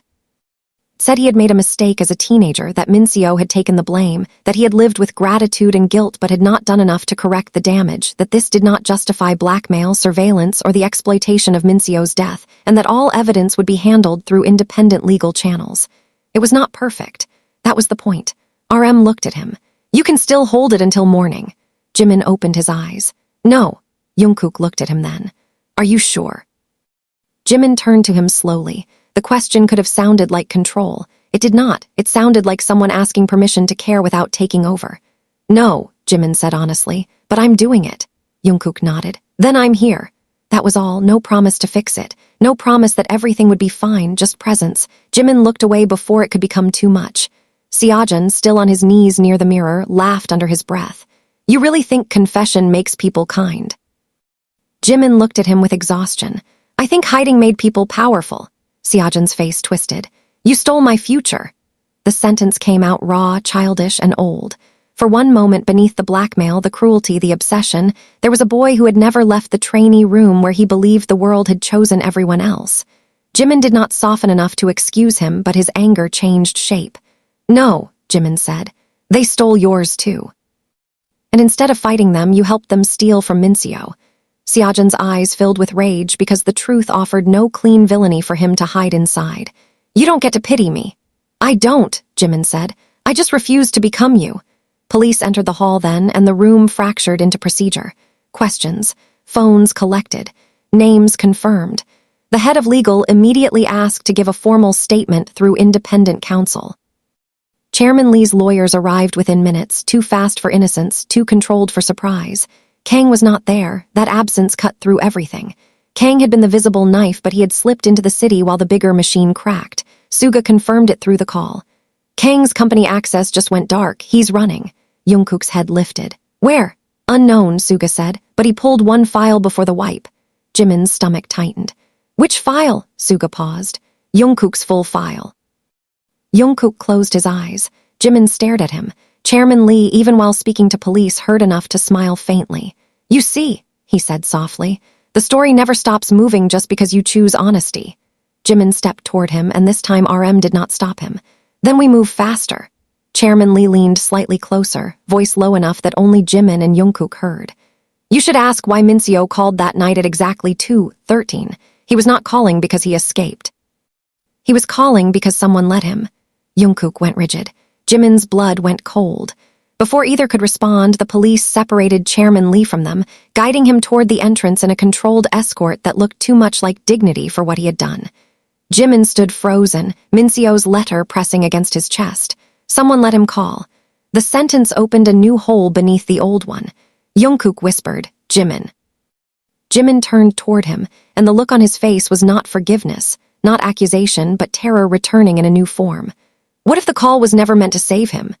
Jungkook did not answer because he had already thought the same thing. What if the missed call had been the first scene of a story someone else wrote?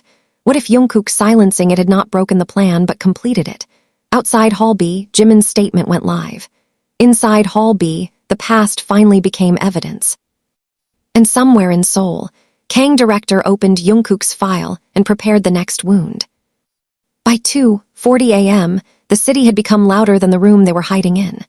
They moved from Hall B to a secure apartment arranged by the outside legal team, not through company channels, not through familiar staff, not through anyone who had ever used the word family in a contract meeting. The apartment was high above the river, empty except for rented furniture, bottled water, cold lights, and 7 men who looked like they had aged years in one night. Jin and J-Hope arrived with Minseo's mother shortly after. She refused to be taken to a hotel. She refused a private hospital check. She refused every careful suggestion that sounded like someone trying to put her grief somewhere quiet. She walked into the apartment wearing the same black funeral clothes from the morning, sat at the small dining table, and asked to see Jimin. When he came to her, he did not bow like an idol. He lowered himself to his knees in front of her like the boy from Busan who had once eaten at her table and called her auntie. The room went silent. Even Jungkook looked away because some grief deserved privacy, even when everyone was trapped inside it. Jimin's voice broke before he finished the first sentence. I'm sorry. Minseo's mother looked at him for a long time. Her face was destroyed by grief, but her eyes were painfully clear. For what? Jimin trembled. For the fight, for letting him take the blame, for not answering, for not knowing, for becoming someone he had to protect from far away. She closed her eyes. When she opened them, tears had gathered but not fallen. You were children when the first wrong thing happened. Jimin shook his head. That doesn't erase it. No, she said. It doesn't. But adults found that wrong thing and sharpened it for years. Do not take their crime and call it only your sin. Jimin covered his mouth, and the sound that came out of him was small, broken, almost childlike. Jin turned toward the window, crying silently. J-Hope wiped his face. Taehyung stood near the hallway, shaking so badly RM placed a hand on his shoulder. Minseo's mother reached down and touched Jimin's hair. My son loved you. That is not the same as saying you never hurt him. Love is not a clean record, but he loved you enough to leave the truth where you could find it. Jimin bowed his head until his forehead nearly touched her knees. I should have come sooner. Her hand paused. Yes, she said, and the honesty made everyone stop breathing. You should have. Jimin squeezed his eyes shut. She continued, softer now. And he should have told me sooner, and Jungkook should have woken you, and Taehyung should have questioned why powerful men asked gentle questions. The company should not have built a cage out of your guilt. Every person in this story has a should have, but only some people turn those mistakes into weapons. Jimin looked up at her, tears covering his face. She turned her eyes toward Jungkook. The room tightened. Jungkook straightened but did not move closer. He looked ready to accept whatever she gave him. Minseo's mother studied him for a long moment. You silenced my son's last call. Jungkook's face collapsed. Yes. You deleted his message. Yes. You thought you were saving Jimin. Jungkook's voice was barely audible. Yes. She stood slowly. Jungkook lowered his head, but she did not strike him, did not shout, did not give him the relief of punishment. She said, then live with the fact that protection without permission can become cruelty. Jungkook's eyes filled. I will. No, she said sharply. Do not say it like a vow for tonight. Live it when fear returns. That is when it matters. Jungkook nodded once, tears falling now. I understand. She looked at Jimin. And you, do not make him pay forever because forever feels easier than deciding. Jimin flinched. Jungkook looked down. The sentence did not forgive Jungkook. It did not ask Jimin to forgive. It simply refused to let grief become another weapon. Minseo's mother returned to the table and placed a small envelope in front of Jimin. He left this at home. Jin found it behind a picture frame. Jimin stared at it. His name was written on the front in Minseo's handwriting. His hands shook too hard to open it. Jungkook looked at the envelope, then away. Jin came forward. Do you want me to? Jimin shook his head. No, I need to. He opened it slowly. Inside was a photo, old and bent at the edges. Jimin and Minseo at 15, standing outside the swimming center, both soaked from rain, both laughing with their eyes closed. Behind the photo was a note. Jimin read it silently first, then out loud because the room needed Minseo's voice even through paper. If you ever become too guilty to remember me properly, look at this. I was not only the boy who lied for you, I was also the boy who made you buy me noodles after. Don't let the worst day be the only day that survives. The apartment broke. Not loudly, not dramatically, just one by one. Jin sat down and covered his face. J-Hope turned into the hallway and cried with one hand against the wall. Taehyung sank onto the floor, shoulders shaking. RM closed his eyes, and even Suga, watching the evidence feeds on a laptop, lowered his head. Jimin held the photo to his chest. For the first time since the funeral, his grief changed. It was still unbearable, but it was no longer only accusation. It had memory in it. It had noodles, rain, laughter, the old swimming center, and the boy who hated deep water but grabbed him anyway. Jungkook stood apart from everyone, tears silent, guilt heavy. Jimin looked at him across the room. The space between them was crowded with everything unsaid, but Jimin lifted the photo slightly. He wanted me to remember more than the worst thing. Jungkook nodded, unable to speak. Jimin's voice dropped. I don't know how to do that with you yet. Jungkook swallowed. You don't have to tonight. That answer steadied something, not enough, but something. Suga's laptop pinged. He lifted his head, expression turning hard again. We have a problem. RM immediately moved to him. What? Suga turned the screen around. A new anonymous post had appeared, not from Seojin's frozen account, not from Kang's known network, but from a clean channel with access to high-quality internal footage. The post was not a video. It was a single image from Jungkook's file. Jungkook standing outside Jimin's room at 3:18 a.m., eyes exhausted, one hand pressed against the door. The caption read, Before you believe their story, ask why one member was watching another member's door every night. The room went cold. Jimin looked at Jungkook. Jungkook looked at the floor, face pale, because the file had begun exactly where Kang wanted it to begin. Public sympathy was still forming around Minseo, but now suspicion was turning toward Jungkook. Suga typed fast. It's spreading. Jin looked furious. Kang, RM's voice was grim. He wants to split the public narrative before morning. J-Hope returned from the hallway, eyes red but focused. Then we answer. Jungkook shook his head. No. Everyone looked at him. His voice was quiet but firm. No more answering every knife with blood. If I respond emotionally, he controls the pace. Jimin studied him. What do you want to do? Jungkook looked at him, and the answer cost him. Tell the truth, but not to defend myself first. He turned to Minseo's mother and bowed deeply. I owe your son a public apology before I ask anyone to understand me. Minseo's mother watched him, then nodded once. Then say his name correctly. Jungkook's jaw trembled. I will. At 3:07 a.m., Jungkook recorded a statement in the apartment's small living room. No makeup. No prepared background. No company script. Jimin stood behind the camera, not beside him, not touching him, but present. Jungkook looked into the lens and said, Minseo called Jimin that night. I saw the call. I silenced it. I deleted a message. I believed I was protecting Jimin from a trap, but I took away his choice and I took away Minseo's last chance to be heard by the person he trusted. That was wrong. His voice broke, but he did not stop. The people who used that night want my guilt to hide what they did. I will not let that happen. My apology does not erase the larger crime, and the larger crime does not erase my responsibility. Minseo deserved better from all of us, from me.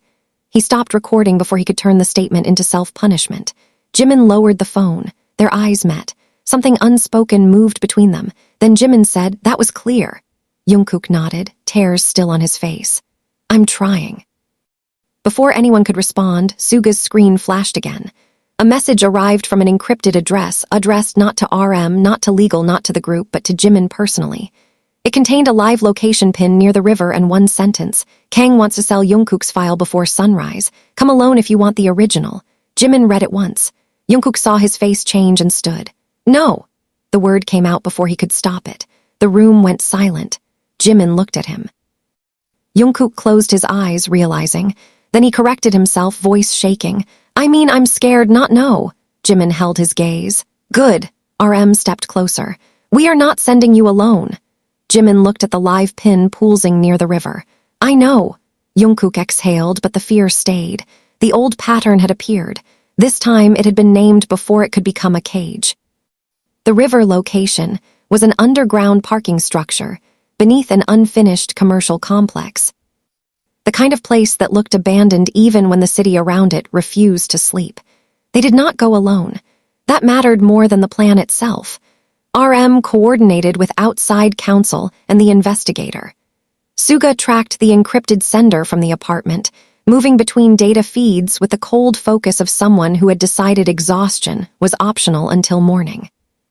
Jin stayed with Minseo's mother and Taehyung, not because they were less important, but because Kang had already proven grief and guilt were entry points. J-Hope insisted on joining the river team, and nobody argued because his anger had become steady in a way they needed. Jimin, Jungkook, RM, and J-Hope arrived in two separate cars at 4:18 a.m., just before the sky began to pale. The parking structure smelled of wet concrete and oil. Fluorescent lights flickered overhead. Every sound echoed twice. Jimin walked in wearing Jungkook's jacket over his black funeral suit, Minseo's photo in one pocket and the letter in the other. Jungkook walked beside him again, but there was a new discipline in his body. He was alert, terrified, ready, and forcing himself not to turn fear into command. Jimin could feel it without looking. That was the problem with knowing someone deeply. Even their silence had fingerprints. If he's here, he'll try to make you react, RM said quietly. He needs a clip, something that makes the file look true. Jungkook nodded. I know. J-Hope looked at him. Then don't give him the monster he wrote. Jungkook's face tightened, but he nodded again. They reached level B3.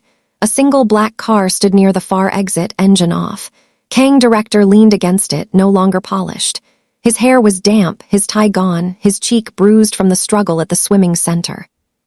But his eyes still held that same unbearable confidence, the confidence of a man who believed every person had a pressure point and all he had to do was press until they became useful. He held a tablet in one hand and a small storage drive in the other. You brought witnesses, Kang said. Disappointing. Jimin stopped several meters away. You asked me to come alone, I declined. Kang glanced at Jungkook. Growth, how touching. Jungkook said nothing. Kang smiled. Or maybe he finally learned to let you walk into danger yourself. Jimin's voice was flat. You're wasting time. Kang pushed off the car. No, I'm buying it. By sunrise, every major gossip account will have pieces of Jungkook's file. Enough to start questions. Enough to make your clean little truth package look like a distraction. RM stepped forward. You're done, Kang. Kang laughed. You still think done is a legal state. Done is narrative. And right now, the narrative is unstable, idle, dead friend, controlling member, internal chaos, emotional confession. The public does not need proof, it needs shape. J-Hope's voice was cold. And you're proud of knowing that? Kang looked at him. I'm proud of surviving men who pretend emotion makes them righteous. Jimin looked at the drive in Kang's hand. Is that the original Jungkook file? Kang lifted it slightly. The most complete version outside Chairman Lee's archive. Photos, captions, medical-adjacent notes, private movements, internal concern memos, edited behavioral summaries. Very ugly, very sellable. Jungkook's breathing changed, but he remained still. Jimin noticed and asked Kang, "What do you want?" Kang's smile returned.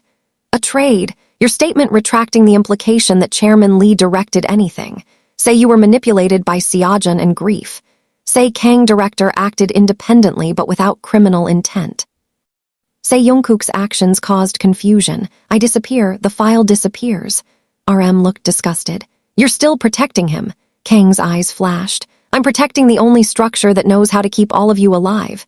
Jimin took one step forward. "Minseo is dead." Minseo stepped outside the structure. Kang's words were immediate and brutal. Jungkook's fists clenched. Jimin saw it. "Jungkook," he said quietly. Jungkook inhaled, then opened his hands. Kang watched with interest. "That must hurt." Being called back like a dog that wants to bite. Jungkook looked at him, voice low but controlled. "You keep trying that door, it's closed." Kang's smile thinned. Jimin took another step. "Who let Minseo call?" Kang's face changed. "Not much, enough." RM's eyes sharpened. Kang tilted his head. "Chairman Lee talks too much when cornered." "Answer," Jimin said. Kang looked at Jungkook. "Do you really want him to know?" Jungkook's body went cold. "I don't know what you're talking about." Kang's smile widened. "That is the beautiful part. You never do until after." Jimin felt dread crawl up his spine. "Say it." Kang lifted the tablet and tapped the screen. A call log appeared, more detailed than the one Jungkook had seen. Minseo's number, Jimin's phone, 2:13 a.m. reroute server, intercept point, manual release. Jimin stared at the words, manual release. "Someone held the call," RM said slowly. Kang nodded. "For 9 minutes." Jungkook's face drained. Kang continued. "Minseo tried calling earlier, 3 times. Those calls never reached Jimin's phone. At 2:13, someone released one call through the filter because they knew Jungkook was awake near the phone, already conditioned by a week of threats. They needed him to silence it. They needed his guilt attached to the death before the death was even public." Jimin could barely breathe. "Who released it?" Kang's smile faded, and for the first time he looked tired. "Not me." J-Hope snapped. "Then who?" Kang looked at RM. "Your clean head of legal knows the archive. Chairman Lee knows leverage. Seojun knows obsession. I know crisis, but routing live calls." He shook his head. "That belonged to the protection team." RM went still. "Company security." Kang laughed without humor. "One person in particular, the same person who told Jungkook years ago that Jimin's panic episodes should be monitored. The same person who gave Jungkook access to emergency check-ins, then documented him using them. The same person who built the cage and made Jungkook think he was the lock." Jungkook looked like he had been hit. Jimin turned toward him. "Who?" Jungkook's voice was barely there. "Manager Choi." The name landed differently from Chairman Lee's. Chairman Lee was power. Manager Choi was proximity. He had traveled with them, eaten with them, held towels backstage, spoken to their families, checked doors, arranged doctors, softened bad news, and told Jungkook more than once, "You know Jimin best. Keep an eye on him." Jimin's stomach turned. Kang watched the realization spread and seemed almost satisfied. "Now you understand. Jungkook was not only framed, he was trained." Jungkook stepped back once, shaking his head. "No." Jimin turned fully toward him. Jungkook's face was breaking in a new way, not from guilt alone, but from the horror of recognizing hands on his fear that he had mistaken for his own instinct. "He told me I was the only one who noticed fast enough," Jungkook whispered. "He said if Jimin shut down, I had to act before it got worse. He said telling everyone would embarrass him. He said waking him for every threat would destroy his sleep. He said I should filter." His voice cracked on the last word. Filter. The same word in the call log. Jimin took one step toward him, then stopped because comfort had become complicated and permission mattered. "Jungkook." Jungkook looked at him, eyes full of panic. "I thought it was me." Kang's voice cut in softly. "It was you. That is how good manipulation works. It uses what is already there."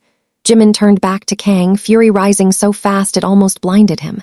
"Where is Choi?" Kang lifted the drive. Not in this trade. RM spoke into his hidden mic. Suga, did you get that? Suga's voice came through grim, every word tracking Choi now. Kang's eyes sharpened. You're transmitting. J-Hope smiled without warmth. Growth. Kang's face hardened. He moved toward the car, but RM stepped into his path. Kang lifted the drive. Move or I destroy it. Jimin looked at Jungkook. Jungkook was still shaking, but his eyes slowly focused. Let him, Jungkook said. Kang froze. Jimin turned. Jungkook's voice was raw but clear. Let him destroy the copy. We heard enough. Suga heard enough. He just gave us Choi, routing, manual release, everything. Kang's face tightened. You think confession without documents survives? Jungkook stepped forward, not raging now, not lunging, just standing in the center of the story that had been built to devour him. I think you needed me afraid of what was in that file. I am afraid, but not enough to give you Jimin's truth in exchange for my comfort. Jimin stared at him. This was not the old self-sacrifice. Jungkook was not offering himself up in secret. He was refusing a trade that would bury Minseo. He was standing inside his fear without making it Jimin's cage. Kang saw the shift and hated it. He threw the drive toward a drainage grate.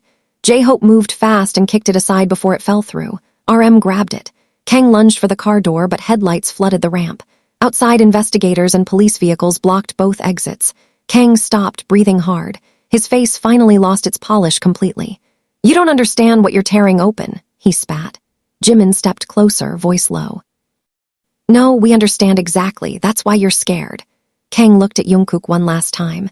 When the public sees your file, they won't care who trained you. They'll only see you standing at his door. Jungkook swallowed. Jimin moved beside him, not behind him, not in front, beside.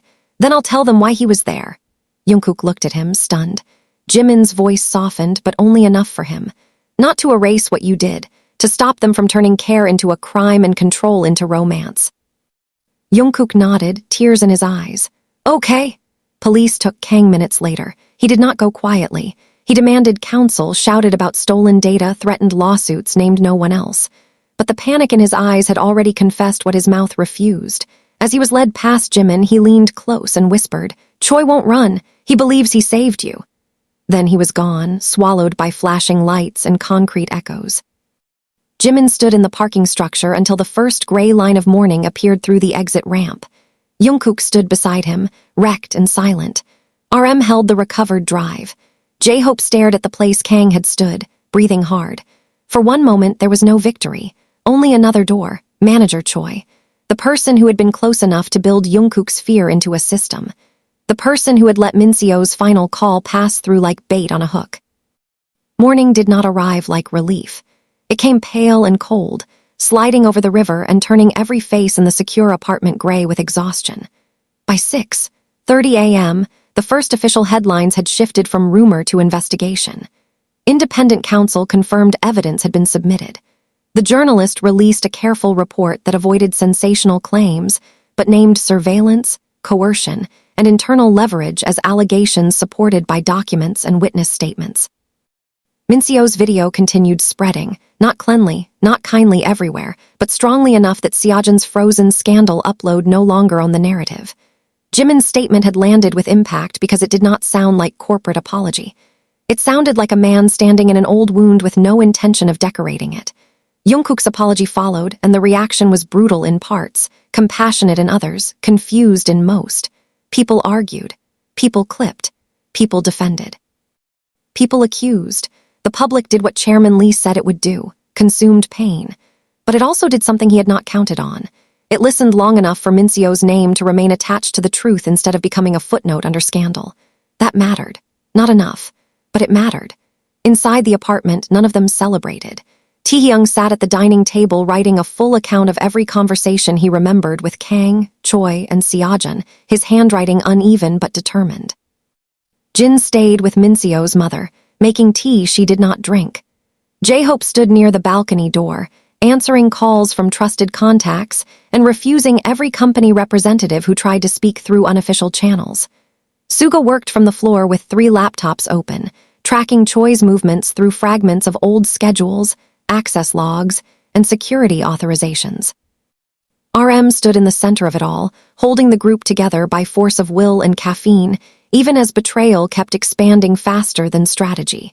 Jimin had not slept. Jungkook had not either.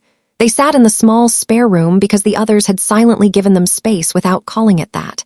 The room had one bed, one chair, and a window facing another building. Jimin sat on the edge of the bed. Jungkook sat on the chair, hands clasped, body leaning forward as if he was waiting to be judged and dismissed. For a long time, neither spoke. The silence was not empty. It contained the funeral, the coffin, the missed call, the deleted message, the cafe, the files, the second clip, Choi's name, and every night Jungkook had stood outside a door thinking love meant vigilance. Jimin finally said, "When did it start?" Jungkook looked up. "Me watching your door." Jimin nodded. Jungkook rubbed his hands together once, then stopped. After the first tour panic episode, Jimin's face tightened. "You knew about that." Jungkook gave a sad, small nod. "Choi told me you almost fainted after the show. He said you didn't want anyone to worry. He said you trusted me not to make it bigger." Jimin looked down. "I didn't tell him to tell you." "I know that now." Jungkook's voice broke slightly. "Back then, I thought he was helping me help you." Jimin closed his eyes. "How many times did he do that?" "Enough," Jungkook said. "A headache became a warning. A bad mood became a risk. You skipping dinner became something I had to monitor. If you didn't answer texts, he would ask if I had checked on you. If you smiled too much during interviews, he would say you were probably hiding something. He made me feel like if I missed one sign, something terrible would happen." Jimin's jaw trembled. "And you never told me because you thought I would feel embarrassed." Jungkook nodded. "Yes, and because part of you liked being the one who noticed." Jungkook flinched, but he did not deny it. That was the difference now. "Yes." Jimin looked at him then, hurt and sharp. "Say that again." Jungkook's eyes filled. "Part of me liked being needed. I hated that you were hurting, but I liked believing I had a place no one else had. Choi used that, but he didn't invent it." The honesty hurt both of them. Jimin's anger rose, then faltered, because the truth did not give him the simple shape of a monster. Jungkook had been manipulated, but he had also participated in the pattern. He had been protecting, but protection had fed something possessive. He had been scared, but fear had given him permission he never should have taken. Jimin stood and walked to the window. "I don't know what to do with that." Jungkook's voice was quiet. "You don't have to know today. Don't make it easy for me." "I'm not." Jimin turned. You keep accepting everything like if you punish yourself enough, I won't have to decide." Jungkook froze. That sentence found him with terrifying accuracy. Jimin stepped closer, his voice shaking now. "Stop giving me a version of you that only waits to be sentenced. I'm angry, I'm hurt. I don't trust you the same way, but I don't want a ghost sitting in front of me agreeing to every wound." Jungkook's breath hitched. "Then what do you want?" Jimin's eyes filled. "I want the person who should have woken me up." Jungkook broke. Not dramatically, not with loud sobs, but with his face folding under the weight of the one thing he could not repair. "I'm sorry," he whispered. "I know it's not enough." "It's not," Jimin said, "but say it anyway." Jungkook covered his face with both hands. "I'm sorry I silenced him. I'm sorry I deleted what was yours. I'm sorry I let fear sound like love. I'm sorry I made you grieve with missing pieces. I'm sorry I became useful to them." Jimin's tears fell silently. "I'm sorry I made it easy for people to protect me by hiding things because I kept acting like my pain was something I had to perform correctly." Jungkook looked up. "That wasn't your fault. Some of it was my habit," Jimin said, "and I need to break it too." The room went quiet again, but this silence was different. It did not heal. It allowed breathing. Jimin sat back on the bed. After a moment he said, "I'm not ready to forgive you." Jungkook nodded. "Okay. I'm not ready to lose you either." Jungkook's eyes filled again, but he did not move. "Okay, that doesn't mean we're fine." "I know." Jimin looked at the space between them. "Sit here." Jungkook went still. "Are you sure?" Jimin almost smiled, but it hurt too much to become real. "I'm sure I asked." Jungkook stood slowly and sat on the bed, leaving careful space. For a long moment, they sat shoulder to shoulder without touching. Then Jimin leaned forward, elbows on knees, staring at the floor. "Minseo said not to let the worst day be the only day that survives." Jungkook whispered, "He was right." Jimin nodded. "I don't know how to do that yet." Jungkook's voice was rough. "We learn." Jimin looked at him. "No secrets. No secrets. No choosing for me. No choosing for you. And when you're scared, you say you're scared before you become controlling." Jungkook nodded, tears slipping down his face. "I'm scared right now." Jimin breathed out shakily. "Me too." That was as close to catharsis as the morning allowed. Not forgiveness, not closure. A shared truth with no lock on it. Outside the room, Suga suddenly called Namjoon. The urgency in his voice pulled them both back to the world. Jimin stood first. Jungkook followed, not touching him, not blocking the door. In the living room, everyone had gathered around Suga's laptop. Even Minseo's mother stood behind Jin, one hand gripping the back of a chair. RM looked at the screen, face dark. Say it again. Suga turned the laptop slightly. Choi didn't just route the call, he filed a protection report 40 minutes before Minseo died. J-Hope's voice went cold. Protection for who? Suga looked at Jimin, then Jungkook. For Jungkook, the report claims Minseo was a psychological threat to him. Jungkook went pale. Jimin stepped closer. That makes no sense. It gets worse, Suga said. He opened the attached file. A digital signature appeared at the bottom.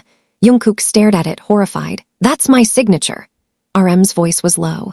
Did you sign it? Jungkook shook his head. No. Jimin looked at the timestamp. 1:31 a.m., less than an hour before the call. Suga clicked the next attachment and a short audio file loaded. Choi's voice played through the apartment speakers, calm and familiar, speaking to someone unknown. Once Jungkook silences the call, we can document pattern confirmation. Minseo dies after contact attempts, emotional liability transfers cleanly. No one breathed. Then the unknown voice answered, distorted but recognizable enough to make Minseo's mother grab the chair to stay standing. Good, make sure Jimin hears the whisper at the funeral. Jimin's blood turned ice cold. Jungkook whispered, What? Suga rewound the last line. Make sure Jimin hears the whisper at the funeral. Jin stared at Jungkook. J-Hope looked sick. RM's face hardened into pure fury. Taehyung covered his mouth. Jimin turned slowly toward Jungkook, not with accusation this time, but with the horror of realizing even the moment that destroyed them had been anticipated. Jungkook's voice shook. I chose to tell you there. Jimin's eyes stayed on him. Suga looked back at the screen and said the words nobody wanted to hear. Maybe you chose it because someone made sure you would.